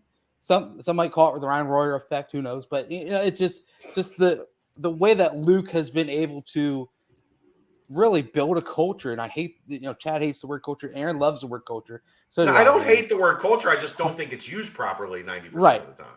But this is the 10% where it is. And I don't know. It is pretty phenomenal to look at it. There's a couple of similarities. You look at, Dabo would be one similarity where he kind of grabbed Clemson and said, "I'm going to turn you into something," and he did. But even he had some tough seasons in the first 5 seasons that when he was building it. Luke grabbed it, had one tough season, and then immediately he's on this trajectory that just keeps on going up. I don't know, Ryan. Just you and Luke were boys. What did it mean seeing him pull out this? Becoming the winningest coach in Bearcat history, and he's going to probably, hopefully, make it a number that is going to be very hard for anyone else to ever catch. Won't ever be broken. I can guarantee you that. Right. His total will be the record forever. That's no doubt in my mind. But I think you talked about it perfectly. I mean, it's a true from the ground up construction, and it's a beautiful product. I mean, part of me is just so I feel so honored and proud to be a part of that team, just because of what he instilled in us. And sometimes people don't understand how hard it is to get a Division I football player. They're not very easily convinced. A lot of guys think they've always been the best. Their way is always right. They've never really had to push themselves super hard, and be able to take 130 of those guys and just transform them into something. It's one thing when you can get, you're telling everybody what to do. You're the coach. Hey, this is us. This is what we do. But when you coach a team in a program so well and mold them into such good men that you just get to take the back seat. And that's basically what he's been doing now the past 2 years, because of what all the work him and his staff put in, the great work, just molded a complete culture. And that's what Cincinnati football is. And it wouldn't be that without Luke Fickell. But to make us it's a train that's never going to stop now. That's how good of a job he did. Because now you got the guys. The guys are the ones the players are the ones who are running this program now, because that's the culture. Coach Fickell, Coach Collins, the whole strength staff. You got to talk about all those guys. Foligno, Zach Higgins, who's not here anymore, Jeremiah. Higgins will be back at some point. Come on. He'll be back. God, I hope. I know he does too. He tells us all the time how he misses us. But yeah, Coach Fickell is just the best. I'm telling you, he's the future of college football. He's the future of UC. And I wouldn't want anyone else in the world to represent the Bearcats and represent my football career. So every win he has is so special, and just seeing that for him, it's another something to be proud of, something to be so honored and blessed to have him as a coach. I miss seeing him every day. Like you said, we were boys. Coach Fick and I, we'd have so much fun, and I miss that. But just seeing him win that game means so much to me, and I know it means so much to everyone who's wear the sea paw under him. How much does it mean to you guys that he never really wants any of the spotlight for any of the success? It's always, this wouldn't be, none of this would have happened. And a lot of coaches say that, but they're full of shit. Yeah, they are. PJ Fleck. Yeah. PJ Fleck, row the boat. Yeah, he's a piece of shit. No argument there. But how much does it mean to you guys that he's look, this ain't about me. This is about, I talk about culture because I actually live it. This ain't about me. This is about what we have built, not what I have built. It's real. It makes it all the more easy to be behind someone like that, because you're not being bullshitted. It's selflessness, and I think selflessness like that, it's always going to win. It's what's made us win, and it's what's going to continue to propel this program to places that we never even thought we could go.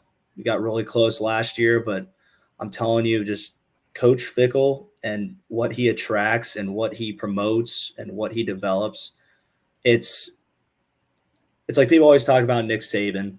I never got to play for Nick Saban. I don't know anything about him, but I can tell you just when you hear Coach Fickell and like Nick Saban talk, who everyone says is the GOAT, like you see so many similarities, the intensity, and I think Coach Fickell, he appears to be way more like personable, way more of like a good just football guy, a guy you can just be around and, you know, maybe not even talk ball, but just be normal dude with.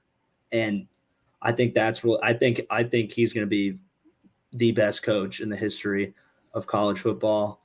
I know I'm tooting his horn a lot, but I tell everyone that I really mean it. And when, like, to get back to what you're saying, Chad. What do you think Nick Saban would have done if a jackass like me tried to give him a hug before his wife? He would just probably scoff at you and just act like you don't exist. He would have had me executed on the field. I know. He'd have pointed at one of the security guards and went, yeah, kill him. Kill that guy. Oh, but it's real. Brent on Monday night would have been like, how are we? I'm the new owner of sportsjournal.com. We are what, Chad? How are we? Not. Yeah, Chad's not here anymore.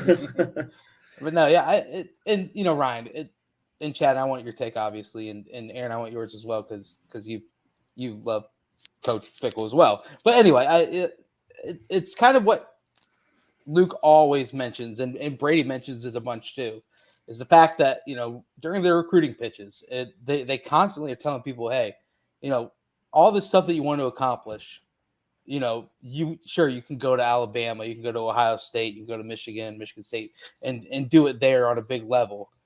But why can't you do it here at Cincinnati as well? You can do anything you want here at Cincinnati. And just him speaking that, and then the truth coming out through him, you know, yes, it's intentional for him to win every single game, but I guarantee you he probably didn't take over and say he wants to be the winningest coach in Cincinnati history, like as his own personal goal. I think his personal goal is he wants to win championships. He wants to, you know, build these young men into better people. Yeah, exactly. He wants to win for us. You know, why? So I think Luke's main thing is that every word he speaks is truth, and he believes it. And, you know, so when he starts piling on wins, he's like, you know what? Why can't I win a national championship at Cincinnati? Why can't I continuously compete for championships? And I just think it's just, you know, him doing this is just another step. But of course, I loved where he said, hey, you know, the most important game is the next game. So, and he means that when he says that's how he's wired. He loves football. He loves competing. And when you love football, you love your players just that much more. When you played the game, when you've been a part of every bit that these players have been a part of, and you just love it and you can't get enough of it. You just love your players that much more. You want to do everything for them. Nothing he does is for the money. Nothing he does is for the fame. Nothing he does is nothing he did was to catapult himself into a bigger school where he can have a bigger name and make more money. And just everything he's done, like he bet on himself and what he believes in. And he's gotten hundreds. That's where it's important to remember, like, he came after this job. This job didn't go after him. Him and Amy decided that's a place that we think we can raise our children. We can have a great quality of life. We can impact a program at a really high level. And we have a chance to not deal with, like, you know, like, let's maybe use the most egregious example, like Auburn. Auburn, they've had win a championship 2 years later, you're fired. Like, because you didn't beat Alabama the 2 years after you won your national championship. Like, I think they thought of this as a place that they've had success. There is a chance to build on that success and create a legacy while we do things the right way, while we raise our family the right way, while we integrate ourselves into the community the right way. Rather than While walking to a buzzsaw. Yeah. Like, why walk into a place where the day you get hired, just counting the days until you get fired? The seat's already hot. Yeah. Yeah. But I think it's important to note, like, he wasn't, I can tell you this from the inside. When they fired Tommy Tuberville, Luke Fickell was not necessarily a name that was at the top of the list. Luke Fickell contacted Cincinnati. He had Jim Tressel contact Cincinnati. He had high school coaches around the region contact Cincinnati. Like, this was Luke Fickell saying, I want this job because we have vetted this job. And we feel like this is a place that fits us and that we can be in a position to accomplish all the things we think we can accomplish. Yeah. And he's a rooted man. Yeah. He's rooted in everything right. And that's why he found himself here, because it's everything that this place needed. It's everything that he wanted. And I'd also think, I mean, I could be going out on a limb here. I think he just wanted out of the Urban Meyer. Vrabel was out of there. All of his guys that he loved were out of there. And I think he was like, I kind of want to go. That was, yeah, the cauldron was bubbling. That wasn't like that's Coach Fickell's alma mater, and that's his. This is all my opinion. This is He none loves of that place. He loves that place, and I think Urban was turning that place into something that wasn't what it was when he was there. When he was a coach and a player, and I think he was turning it into a program focused on things that Coach Fickell didn't think aligned well with him. So I think he said, you know what, I'm going to go build my own thing the right way, and I'm going to, God damn it, and we should have had a chance to go beat them last year, or when they beat our ass that year. That would have made it that much better. But just to see what he's built and to like kind of compare it to what he was at Ohio State, just very different. I think there's a reason he left and came here, and how he handles himself, how he carries himself, and it's exactly what he wanted. And I'm just so happy for him, so happy for his family, and just happy to be a part of just basically all of it up until this season. Aaron, anything on Coach? I mean, how do I top that? Yeah, that's why I passed it over to you. No, I mean, though, Aaron, you've been able to, you know, even like we mentioned it before, even on Squat Fest Day, you and I are just sitting there, and he's like, you guys brought drinks, you know, just like the cracking of the jokes and things like that. And like Chad, like you, like the very first day that I came to Cincinnati for anything, when I was, you know, brought into the BCJ family, was, you know, it was a team camp just out there in Nippert, and Luke just came over and just talked to me like I was just a normal guy, and he seemed like the most normal guy out there. So, you know, it's just all of it's true, and Is the most normal guy out there. He is. He truly is. He's the best. He really is. But yeah, his thoughts and his line about the most important game is the next game, and that is on Saturday, and it is a massive game against Central Florida, UCF, those Knights of Gold, and it'll be a barn burner, man.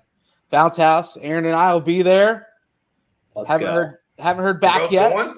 Well, potentially. I have to hear back before I'm not booking a flight until I get confirmation from Brent Young that I do have a credential. Yeah. Well, it's just waiting. It's filled out, so probably a few more credentials to get. How does that work? Does that mean that you just get a ticket on the sideline for free? No, you get a credential. You're up in the What press is that? box. Oh, you guys are press box? Yeah. And you you can just go have down to get before the game and after the game. Do you you just have to find your way down there? Or does the team help you out with that? No, well, it would be the Brent company generally that helps goes us down every there. year. Brent goes every other year. I've never been down there, but my cousin lives down there, so I just got to get a flight down there. And Every Florida game I go to because my family lives down there, so it's just I turn it into a little mini vacay. There you go. and then Fall break, as he calls it. I mean, honestly, like every fun road game I try and go to. Like last year, Tulane, went to Arkansas this year, Yep. and then just It's a lot easier. Like, when you're in media, you don't have to worry about like getting a ticket. Yeah. You just got to go through whatever that school's credential process is. So you get to go experience the game and not have to go through the stress of like, where am I sitting? Yeah. How do I get in? Like, makes life a little easier.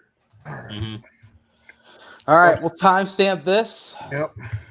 Real fast. Chad, you got a quick read? Crap. I Quick closed paper. the thing when I wasn't supposed to close the Quick thing. paper supply. Quick paper supply. I will have it up here in 1 second. Quick Paper Supply, your locally and family-owned restaurant supply company for all your non-food products. Quick Paper services over 150 restaurants with weekly, low minimum next-day deliveries, providing wide range of food service products from to-go containers, cups, custom printed products, eco-friendly, and much more. They also have cleaning and restroom supplies for all your janitorial needs. Call Nick, 513-470-2029. Reference Bearcats for 20% off your first month of purchases. They've been open since 2009 and are one of the largest minority-owned companies in the city. So help out our good friends, our new sponsor for the timestamps at Quick Paper Supply. QuickPaperSupply.com. Boom. There you go. Let's go. That is one heck of a read. And Quick Paper Supply, check them out. Real quick, basketball. Obviously, we're going to touch on it more and more as the season lines up. 14 We're 2 days, weeks away. 2 weeks away. Little Jackson Bart and We're Eric going to have Hicks. to figure out. We're going to have to figure out what the hell we're going to do in 2 weeks. It's gonna Best be time of the year. Hockey, Will that be baseball, basketball. the multi-overlay. So that's is that the week after ECU? No. So next week is Navy at home. Right. So that's not it. So and then that Monday, Friday ECU game. Friday ECU game on the 11th. I'm thinking here, we might have to do a Sunday night BBP because of the Monday night basketball game. Who is that? The opener? Yeah, it's the season opener. Chaminade. I mean, if you guys want to, do the thing at 9 o'clock or whatever. Well, I don't that think is good it's with going you to be. My point Chad, is, Chaminade is the 7th. okay. Well, then that's an exhibition. I'm so confused about that game. Yeah, which is weird. Like, so Cincinnati has it listed as a regular game, but you go on Chaminade's website and it's an exhibition. They're just like setting themselves up for when they get blown out. Just like, it was an exhibition and didn't matter. So the 11th is the opening night, right? Is that what? 11, 12, 13, 14. 14th is the opening game. Mm-hmm. And that's a 7 o'clock game, right? Or is that weird? No, they moved it, so now it's To at 8? 8 p.m. Yeah, We can't do a show that Monday night. that Monday night. Well, yeah. The first time that the team's out there together, there's no way. Yeah. So Sunday? Do we do Sunday? Mm-hmm. I say yeah. I'm sure this is a riveting listen. I need a credential for this basketball game, Chad. You got to indoctrinate me into this hoops. Are you coming down, Brent? Oh yeah, I'll be there. I'll see what I can do. Ooh. I don't know if I Baptism can by get you fire. a season. I don't know if I can get you a season credential at this point. Oh no. Just the game. A couple games here and there. Yeah. That'd be great. Let me see. I'll check the water. I'll dip my toe in the water tomorrow. Give John Cunningham a You call. are Mr. fucking Bearcat. Get him credentialed for Maui. You go, I'll get you credentialed. They said Mr. Bearcat came with a lifetime supply of hoops tickets. Okay, So, I like I that. don't know. Let me check around tomorrow. I'll see what I can do. All right. Appreciate it. The basketball team, obviously the first handful of games. They're definitely a big warm up for Maui. Obviously, you don't want to drop any of them, but Chaminade, like we said, Monday, November 7th, and then Cleveland State Thursday, November 10th. Practice still heating up. We'll obviously dive more into this. Yeah, the 7th is opening night. That is after the Navy game then, right? Yeah. So Navy weekend and then Chaminade. I mean, I'm just trying to work go. out like scheduling. The scheduling for this is difficult because we're obviously not going to do a show while a basketball game is going on. Right. No. And that We believe in you, Chad. We believe in you. We'll make. Can you do Sunday the 6th, Royer? I can do whenever I need to be there.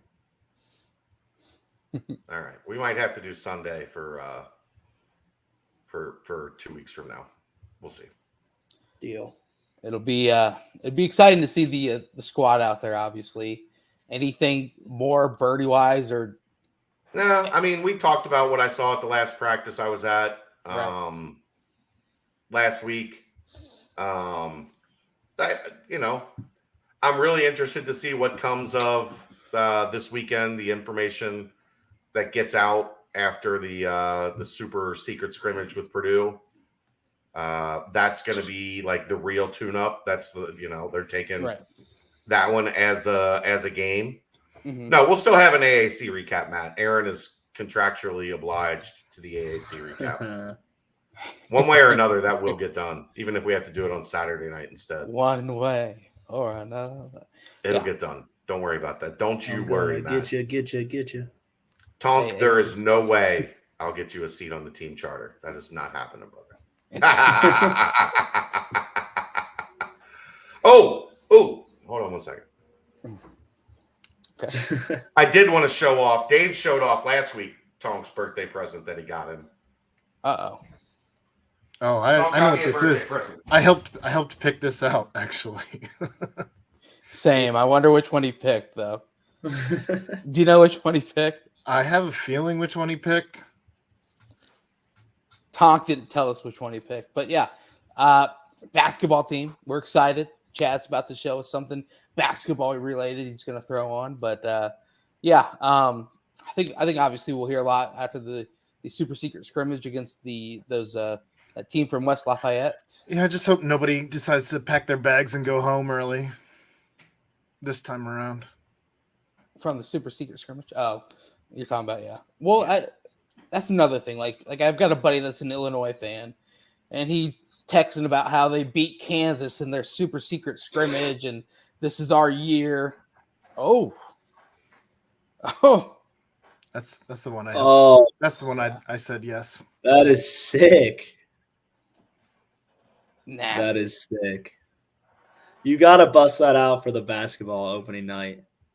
Oh, And yeah. I would get murdered in the media section if I wore this. Yeah, it's frowned upon to wear gear. What do you have to wear? Normal clothes. Non-related university wear. Normal clothes. But yeah, dope. Tonk. That is Great work. He hit me Hell up and he yeah, was like, Tonk. I'm sending this to you, but I really want to keep it for myself. And I'm like, you can keep it for yourself, bro. It's okay. And then it showed up in the mail, and I was like, "Ooh, yeah, I would have kept that for myself. I wouldn't have gifted that to nobody." Yeah, it's not how birthday gifts work, Chad. But I know. But yeah, I know. I mean, yeah, that is one cool warm up jersey. So the Jordan brand is this the future? Is that a little foreshadow? No comment. Mr. Brendy, come on. I have no comment. I mean, you did jump back, into the screen with that on. It looked pretty good. But anyway, Sign it and send it back to Tonk on his birthday. That would be great. just have it be a traveling jersey. Just keep signing it and sending it. I don't know. Oh yeah, it even has the tag on the bottom. Oh, It's legit. it's good luck. Yeah. Chad, do you think following Sunday will be a little bit more of an eye opening to what, I don't know, rotations or kind of? Well, I mean, we're not going to anything get that at all? information. We're not going to get that information. I mean, but within the team itself, I'm saying. Yeah, sure, because they're going to try to win. Like Right. that's what I heard about the Purdue scrimmage is we're going to go in there and try to win. Now, Purdue is really good, so you might go in there and try to win and get your ass kicked. Yep. Yep. We tried to beat Bama. I think they're beatable. I think Right? Purdue's beatable. I'm not saying Purdue's not beatable. I'm just saying. Do you know what's good about Purdue though? They've got Zach Edey, who's arguably 7'7". probably the top legit big man in the country behind Oscar Seawave. Oscar, yeah. Yeah, and probably Drew Timmy. But So you've already He's said still he's there? the best big man in the country. no, I meant except for two legit other guys. big. Like, you know what I mean. Timmy Anyway. is still in college. Oh yeah, Is it He's- 6th year? He stayed because of the NIL money. He's just getting paid. He probably get paid more than That's what he said. what he would as a making second more than round he draft would've pick or end of as the first a round. G League player, he's making more at Gonzaga. Would he? So he wouldn't have got drafted? Second round, late first, Yeah. early Late second. first, early second. Which, as we He'd- talk he'd about have the been a draft, G League guy. congrats to Mamadou and Keith Williams being drafted. G League draft, yeah. Mhm. Love those Is two it- guys. Oh yeah, great guys. But yeah, Keith was a baller. I remember him. He was here when I was young Oh, yeah. here. oh yeah, he could soar. But yeah, I'll be interested to hear how Vic and even Kalu do guarding a legit big man. Just early returns on how they did up against 7'3" Zach Edey, who at times dominated games last year. So it'll be exciting to at least get the early reports from that. And then aside from that, just kind of see what they do against Chaminade and then Cleveland State as it wears on. But We're almost there. Like it's I guess I missed that one. yeah. That's I don't think he was Drafted. he wasn't drafted. So yeah. there you go. Shout out. Anything recruiting wise before we get this mailbag open? No, I mean the Malik LZD commitment. Kind of. If Yeah, you paid attention to his Twitter, you kind of saw that coming. right. Unfortunate, but opens the door for them to explore some other options at wide receiver, a position group where depth is not, a major concern. And I like Aiden Green is still going to be really good. And Ty Perkins had Great an ESPN Sports Center top 10 plays type catch. Mhm. So obviously I'm not downplaying the decommitment of Malik Elzy because he was the number one recruit in the class. Right. And I think he's going to be really fucking good. I don't know why he goes to a program that doesn't throw the football, but Well, and it is also what it is. there's this thing called the transfer portal, and Nick Marner's turned out to be pretty good, and the Big 12. They'll be fine at wide receiver. Like, Right, I'm not right. worried about Mike Brown and that wide receiver. Oh no, not one bit. But I'm saying if they felt the need Stud. to go out and find someone, They'll then go find someone. then how sexy is a Cincinnati program heading to the Big 12? I mean, it's hard to That find throws the ball a another- ton and Right. then lets guys go up and get it. Mhm. Basketball recruiting, things are kind of static right now. So I saw We'll see. there was unofficial visitor today, yeah, it's a 2025, 2025 5-star from Woodford County in Kentucky. Jasper Johnson. Yeah. Yeah, so got an 2025. offer 2025. Yeah. Man, 2025. Where have the years gone? That'll Anyway. be right around when we'll get to see the next season of House of Dragon. So Oh, well, I have not seen the season finale. Neither so have I. you Neither have guys, I. you guys did a good job holding back the feet comments. So let's not say anything. Brent more was really about this banking past on season. seeing that, not getting that spoiled. You guys really ruined the feet part for There- him, man. there's a scene early in this episode that's I think I know what it is. I saw I'll it. make A sure. damn. Dude. Oh no! never Moving mind. the worst thing. on. The worst thing about social media is it's impossible to not get any spoilers. We've got plenty of. I'm not mailbag saying questions. anything about it. We've got other plenty than of there's a mailbag scene questions. Let's Right. go. That's gonna make your Like, stomach turn. I found out that Vecna was one for Stranger Things before I even watched the damn last episode. And there's your quick I was paper pissed. supply timestamp. I was pissed. Quick Paper Supply, your locally and family-owned restaurant supply company for all your non-food products, providing a wide range of food service products from to-go containers, cups, custom printed products, eco-friendly, and much more. They also have cleaning and restroom supplies for all your janitorial needs. Call Nick 513-470-2029. Reference Bearcats for 20% off your first month of purchases. You think I should get do we need BCJ cups? Oh, I think BCJ it's cups been brought up before. would be fire. gosh. Fire. Yeah. Nick, BCJ cups. Send me a mock-up. We'll sell. You can sell them. You can sell the cups to 513 Shirts, and then 513 Shirts can sell the cups. All right, we got plenty We've of got questions to get. for this story. Plenty of questions to get to in this mailbag. Starting off in the football mailbag here. For all of us laymen, I won't speak for Chad, but I'm definitely not one. What specific aspects of offensive line play are we missing most in the absence of Jake Renfro? Speed, aggression. I'll let Ryan Lateral. talk about this. He's played against Lateral blocking,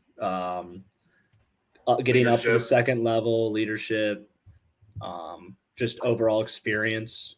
I think the second level thing is really big because I rewatched Yeah. the game a little bit, and on all of those stops on the short yardage, it was a linebacker filling hard, it just getting up to that second level. Maybe getting like a little doing a little chip scheme with the guard and have Renfro be able to get up and seal off a weak side backer trying to fill over the top. That's something he would do really well. This is perfect, I think, though, Royer. Like where they are struggling, delayed stunts, delayed blitzes, and a lot of that is Renfro not being there to orchestrate. Right, like the center orchestrates everything. These are your assignments, and oftentimes, what you'll see happen is there is someone blocking nobody. Right. Yeah. As the guy comes free. Chad. Yeah. Well, and even on run blocking where a lineman will get to the second level and block no one and just be looking for someone to block. So kind of the recognition of okay, that's where the mic is. And now the mic moves over there. I've got to still locate him to spring it to the second level. The other thing, and this is no knock at Gavin, because Gavin has done a remarkable job. Yeah. Doing this really for the first time in his life. Yes. Jake has been a center yes, he played some other spots in high school, but Jake came in as a center. He knew the position. He grew up in the position. Took the job from a very good center here. From a guy that was on award watch list, national award watch list. Yep. So, look, they have done a really good job.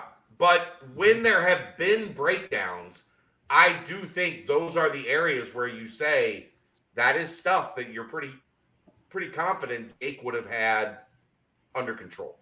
Right. Yeah, and if we can look at it positively, just a quick little finish on this. Sure. They take care of business the rest of the year, keep getting better. I mean, this is just going to make them a better line next year when Jake comes back. Everyone's going to be better from it. Yeah. These younger guys that have to play a little different positions in his absence, it's going to make them better.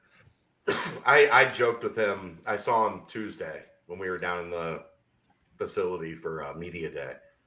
I said, I don't know, man. You gonna be playing guard next year? You gonna be playing guard next year to Gavin take your spot? He's like, I ain't leaving.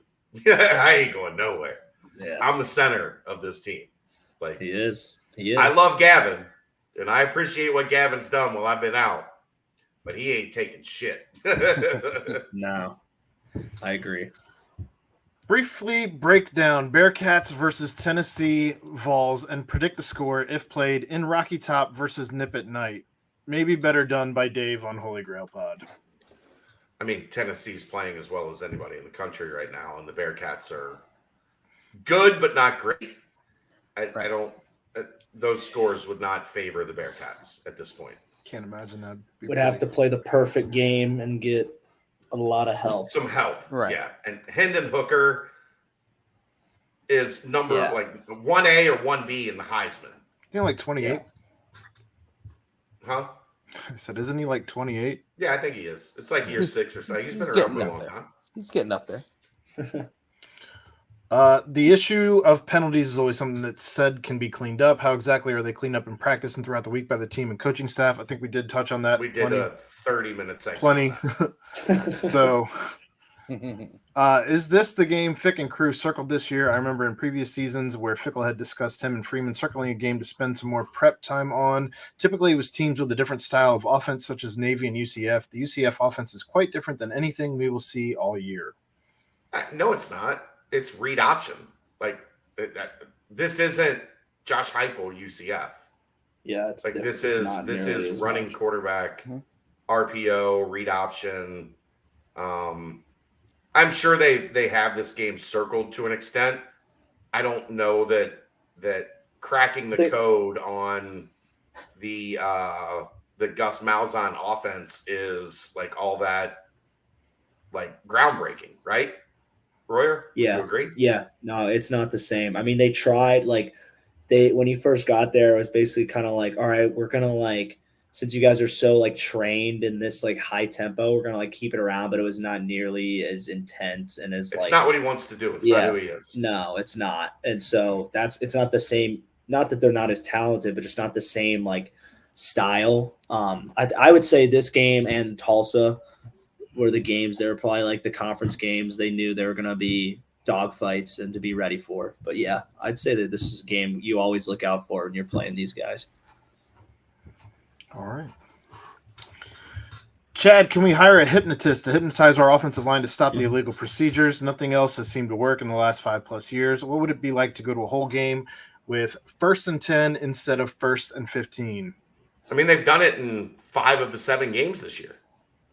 We talked about this. The only 2 times it's really been a problem is with those line shifts. Like, for some reason, they just haven't been able to stay disciplined during the line shifts. And it's a killer when it happens. Yeah, maybe to give them benefit of the doubt, like on defense, like you kind of like try to push the line of like what's legal and not, screaming, Right. flailing your arms quick, and you got to be locked in.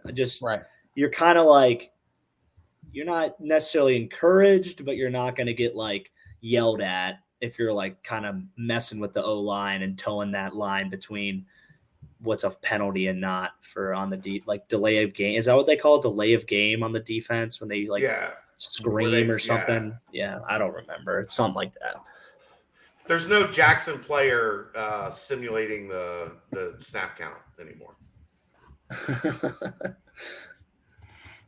I think I have noticed the wide receiver missing coverages. Think defense is playing man when they are playing against the zone. Am I correct or completely off base? It's happened. It's definitely happened. It happened against Arkansas a couple times. I've noticed it a couple other times. It's gotten better. It hasn't happened as much. Wait, Ryan, what is this question asking? So our wide receivers not recognizing our wide receivers running through a zone and not sitting down. Oh, okay. So instead of sitting down and making the 12-yard catch, they're coming across the defense, forcing Ben to kind of throw it to them with the defender reacting from the zone or behind them, sitting down in the open spot. Yeah. I can't It's say happened some. Yeah, I haven't. It hasn't been something I've necessarily like keyed in on. I can't give that good of opinion on it, but that'd be something for you guys to talk about. You do have, like, I will say, football knowledge. Like, that is something like you have to recognize, and you're taught, and you got to be able to notice in the game. I know that it's something that they know to do, but other than that, I can't really get into much. Do you think there is maybe a solution there with more motion? Because even like I've noticed when they put guys in motion, it's motion like half a formation. They're not motioning a lot of guys across the formation. Yeah. Because when you motion across the formation, That's you what you make get, the defense declare, right? Yeah, when you're just motioning a tight end from one side to the other, I mean, a defense doesn't have to move. It's kind of like communication or like Or you're knowledge. motioning a wide receiver from the far outside to, outside of the slot receiver or whatever on the same side. Yeah, that's something that Denbrock loved to do. Denbrock loved motioning a lot. That was like one of his big things was like that was his way of identifying coverage. And Right. I think he did a good job with it. It helped. So yeah, I mean, that could definitely help the offense recognize coverages, maybe get some more longer motions, cross formation motions. It definitely is a thing that will help reveal the defense's hand. That is something that will affect it. I know that for a fact. Because more than anything, it tells your wide receivers this is the option. Like if you've got an option or a choice route, your choices are different against man than they are against zone, obviously. Yeah. All right, this one should be fun. When is Prater going to get his shot? In all honesty, when he wins the job. In all honesty, this team seems to have certain units firing on all cylinders, but rarely all of them at once. Is the issue immaturity, lack of discipline, coaching, or all of the above? Prater will not be the quarterback as long as Ben's here. And healthy. Yeah. And the issue? Immaturity? I can't see the issue is 9 guys went to the NFL. Immaturity, lack of discipline, coaching, or all of the above. And those 9 guys in the NFL are awesome. Yeah. Guess what? If you go back to 2019, 2018, when those guys were in the position a lot of these guys are in, they made mistakes. Yeah, it's inexperience would be my thing. Inexperience. That's what I'm getting at. Yeah, 100%. And that you could kind of conflate that and immaturity at the same time. Those can kind of go hand in hand, I guess. Not being like mature on the football field, but they're playmakers. They're talented. They're coached really well, and as long as you got that, you got a chance, and the kids will get better. I was a little surprised we didn't see like 1 or 2 or 3 Prater plays on Saturday. I figured, during the bye week they were going to install something, but 4th and 1. Maybe it was kind of I'm with Dave. I don't like 4th and 1. No, I like Prater on 1st and 10. Yeah, where the playbook is open. Prater like what we were 4th mentioning last week. You bring 9 guys into the box. Stack the box, yeah. Yeah, and you just say, okay, you're going to run. If Ben's going under center, you're doing the same thing. You know what I mean? But there's a lot of even if you look at the NFL, runs are more successful under center than they are out of the gun. Right. That's why you go under center in those situations. Yeah. I think if you put Evan in those 3rd and 1, 4th and 1, maybe you get it, but you're telling the defense what you're going to do in those situations. Yeah. Yeah. If I was playing sniper or if I was playing DN, I'm like, I know exactly how to play this and crashing. Either I crash down or I'd just play the perfect right in the middle because I know he's reading me and I'm just going to try to mess this play up as much as I can. Right. But so I guess 4th and 1. If you're going to run the ball, you gotta. I mean, you could be in the gun, you could be under center, but you need 2 tight ends in, and you need to run in between the tackle, and you just got to get it if that's what you're going to do. Yeah. All right. And do you think our team lacks leadership? A lot of less experienced players on the field. If so, how do we remedy this? I don't think so. Well, I also think it goes back to what we just talked about. Leadership is a developmental process. I do think there are plenty of leaders. I also think Malik's out. We don't know the status of Jabari. Renfro's out. Mm-hmm. I do think they have been presented some leadership challenges. Tyler Scott's out.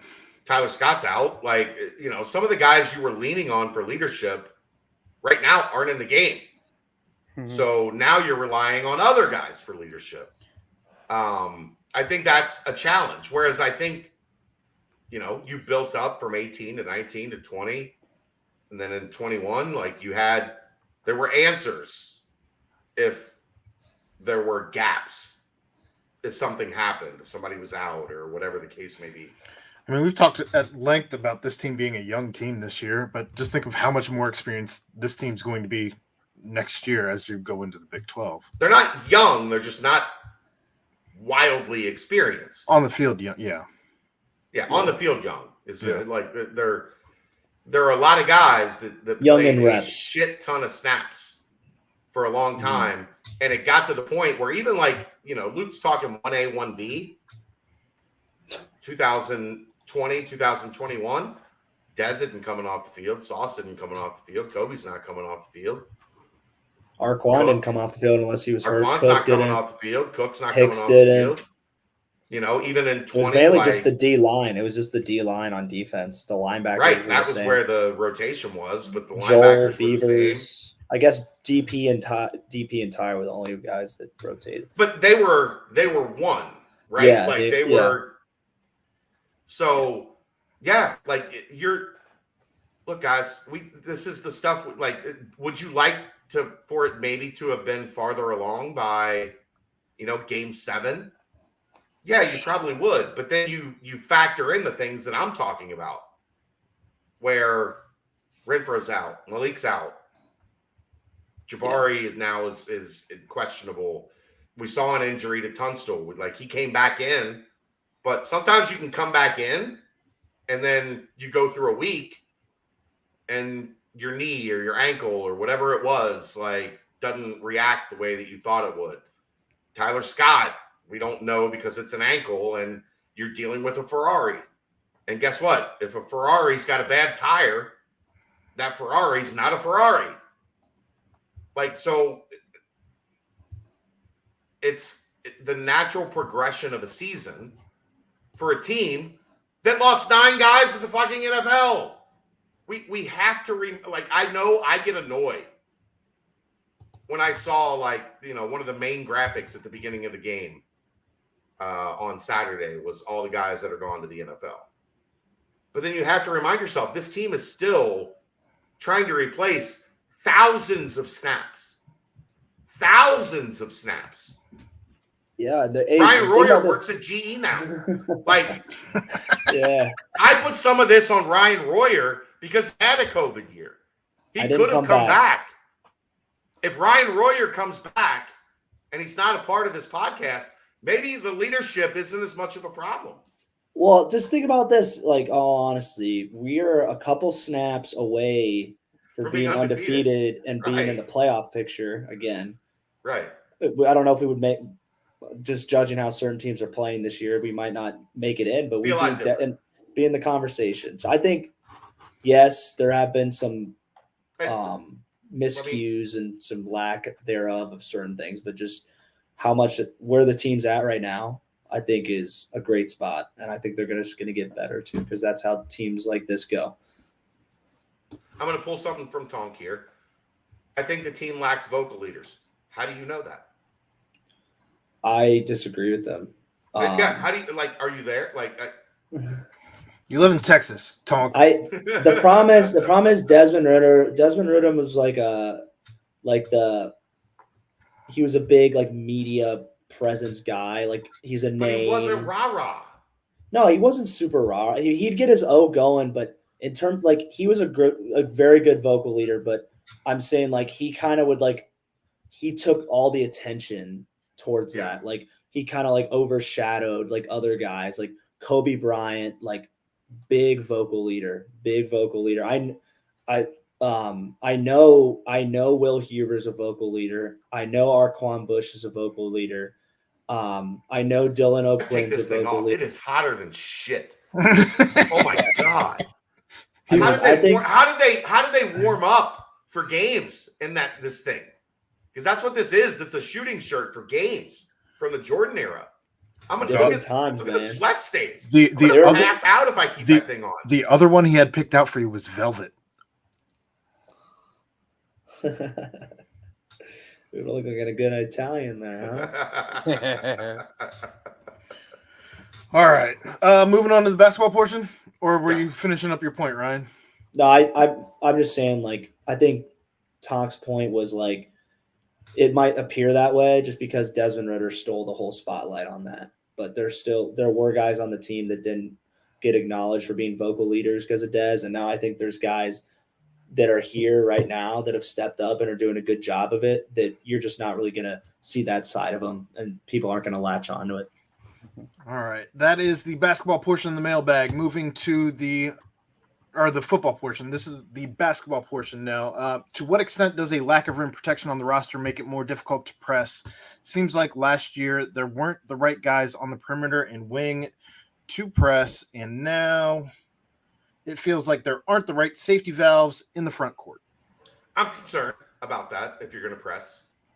Like, I think it's important if you're going to press that you have that one guy at the back end that's going to be able to, like, force an attacking opponent to pull it back out and reset their offense. If they feel like I can get to the rim and get my shot off, then maybe if Cincinnati presses, teams are a lot more aggressive in how to attack the press because there's not that, like, solidified anchor that's going to be there to prevent you from doing that. So for me, it's definitely a concern. We'll see. We'll see what type of presses. There are different ways to press where you're not all out, like selling out on traps and steals. You know, maybe you're pressing to force the offense to not be able to get into their stuff until there's 15 seconds on the shot clock. And that's also a super effective way to press. So I think it's going to be interesting in, like, what ways does Wes Miller implement the pressure? Is it all out? Because when you're all out, then that last line of defense is critical. Or is it maybe a little bit more, I don't want to say soft because you're still trying to get after people, but you're just trying to get after people while also having some measures in place to make sure guys aren't running downhill to the rim with the ball in their hand. So is it a concern for me? Yes. Is it something that can be schemed around? Yeah. Also, yes. All right. I think Wes mentioned in the offseason he was expecting a very big year out of Big Vic. Has Vic been showing signs in practice that this will happen, or has Kalu been impressing more? I mean, Vic's been okay. Kalu's been okay. I don't think either have, like, gotten to the position of, like, Cincinnati's going to have a dominant post presence. Well, they're different type players too, right? They're absolutely. But I mean, just in general, like, I don't think it's a completely fair question because you're asking to compare, you know, two guys that do things differently. I've been impressed by Kalu with his rim running, with his ability to be kind of a factor from like 15 feet and in. You know, if Vic can adjust to the physicality of the American game, he's going to be a problem. Is he there yet? I haven't seen it 100%, where I think, like, you know, he's going to play 25 minutes a game and it's going to be really good every night. I think right now he's going to play 17 minutes a game, and there's going to be stretches of like 3, 4, 5 minutes where you're like, shit, man, you know, this guy can really, really play. And it kind of seems like he's a bright lights guy too, where in certain times in games, I mean, you look back at the Illinois game, he was you know, bright lights. He was out there doing well, but then conversely in the Arkansas game, it was the other way. You know, it seems like he's got a little bit of flair to him. Definitely that three against Houston right before the half at home, that was kind of, you know, just really playing into the bright lights. But yeah, I mean, he has it in him. Yeah, he has it in him. Yeah, I think, and also you heard Wes and Coach Dollar mention it as well, how this is the first like real off season that he's actually been able to go in there and be a part of an American basketball team. And so I think I'm excited to see what he brings. To be honest, I think really, really big chance to have some bright moments. Do you have enough visibility into last scrimmage to determine whether or not the defense hounding DeJulius method was still intact, or is Landers relieving the heat on him as was the plan? No. All right. Easy enough. Did Sage play in the OU scrimmage? If not, why? I don't know. I know he's been held out a little bit physically. I don't think it matters. I think we're aiming towards a situation where he redshirts, unless unless something happens where you have to play him. I think the ideal situation for Sage right now would be to continue to develop without wasting a year of eligibility. So I didn't dig for too much information. Like I got what I could get on the scrimmage. Finer details. I was saving that more for what happened against Purdue. All right.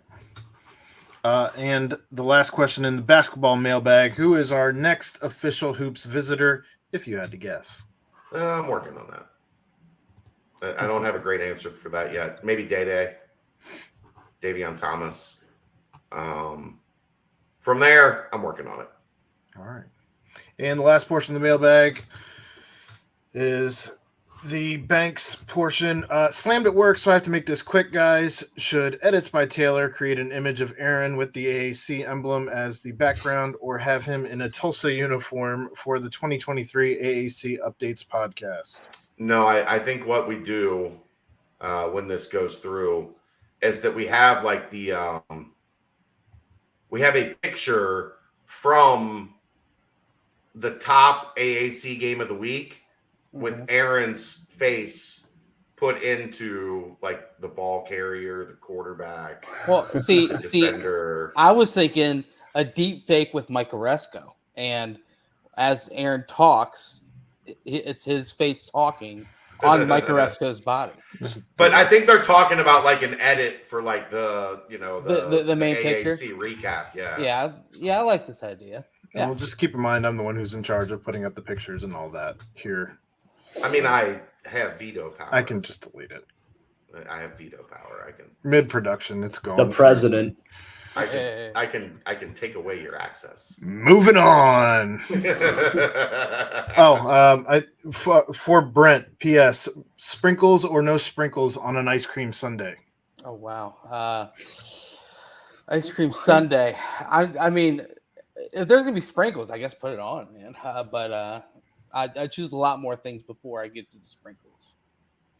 I choose a lot more things before I go to an ice cream sundae. Right. I mean, a hot fudge sundae. I can't tell you the last time I had a sundae.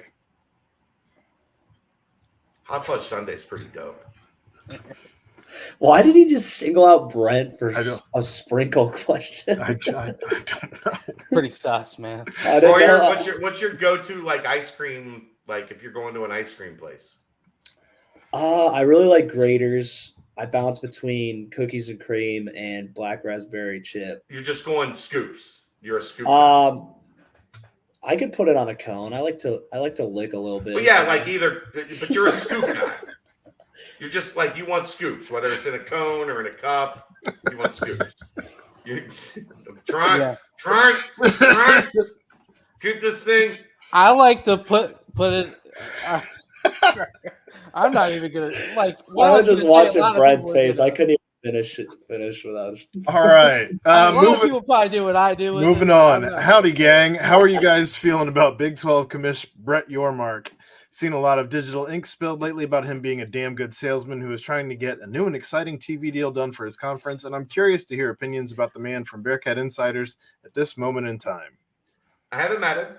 I had other work to do the day he was in town, so I've yet to meet him.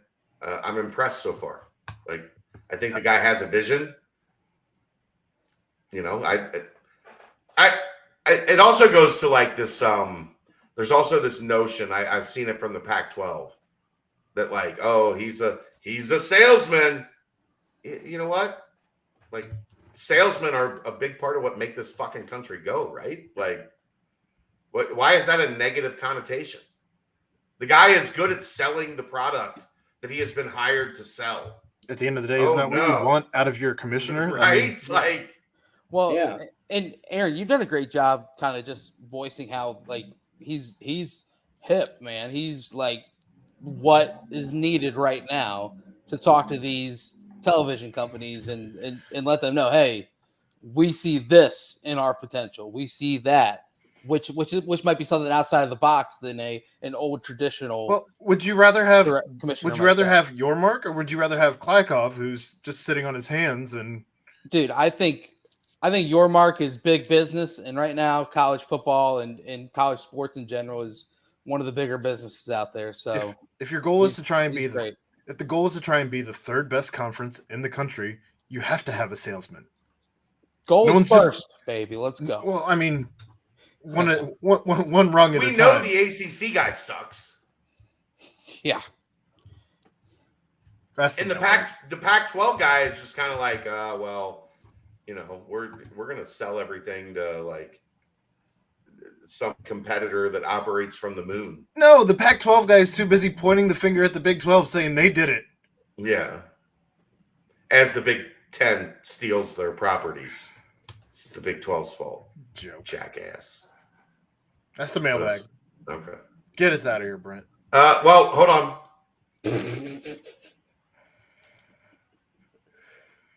Aaron's been dying to move shit along all night. I know. I love. So I put it out to Twitter. Nicknames for Mason Fletcher. Some good ones, some not good ones. Mother Fletcher. That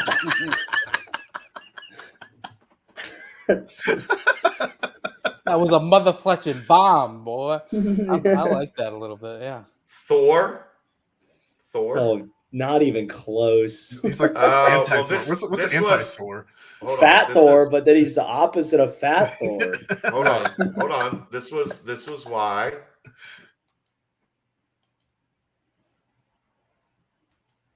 Yeah, the hair. Yeah. I mean, if you put a bodysuit, I mean, he could look buff like that. Maybe if the hammer was his foot. Right. Yeah. Let's see. We got Muff Machine. Easy Kyle. Power Rake. Power Rake? Yeah, because he's the rake. So has he graduated from rake to blower? Blower, huh? The Aussie Assassin. Right? The Aussie Assassin. Thunder from Down Blower. Under. How about that one? The Aussie Blower. Oh, I don't think he's going to like that one either. The blow from Down Under. Come on. Thunder from Down Under. Or Footy Fletch. Because Australian rules football is called a footy. Crocodile Punty. You're right. Good. Crocodile Punty. Hey, Steven. Nice. Drop kick Jesus. Going off of our punt Jesus. The punter from Down Under.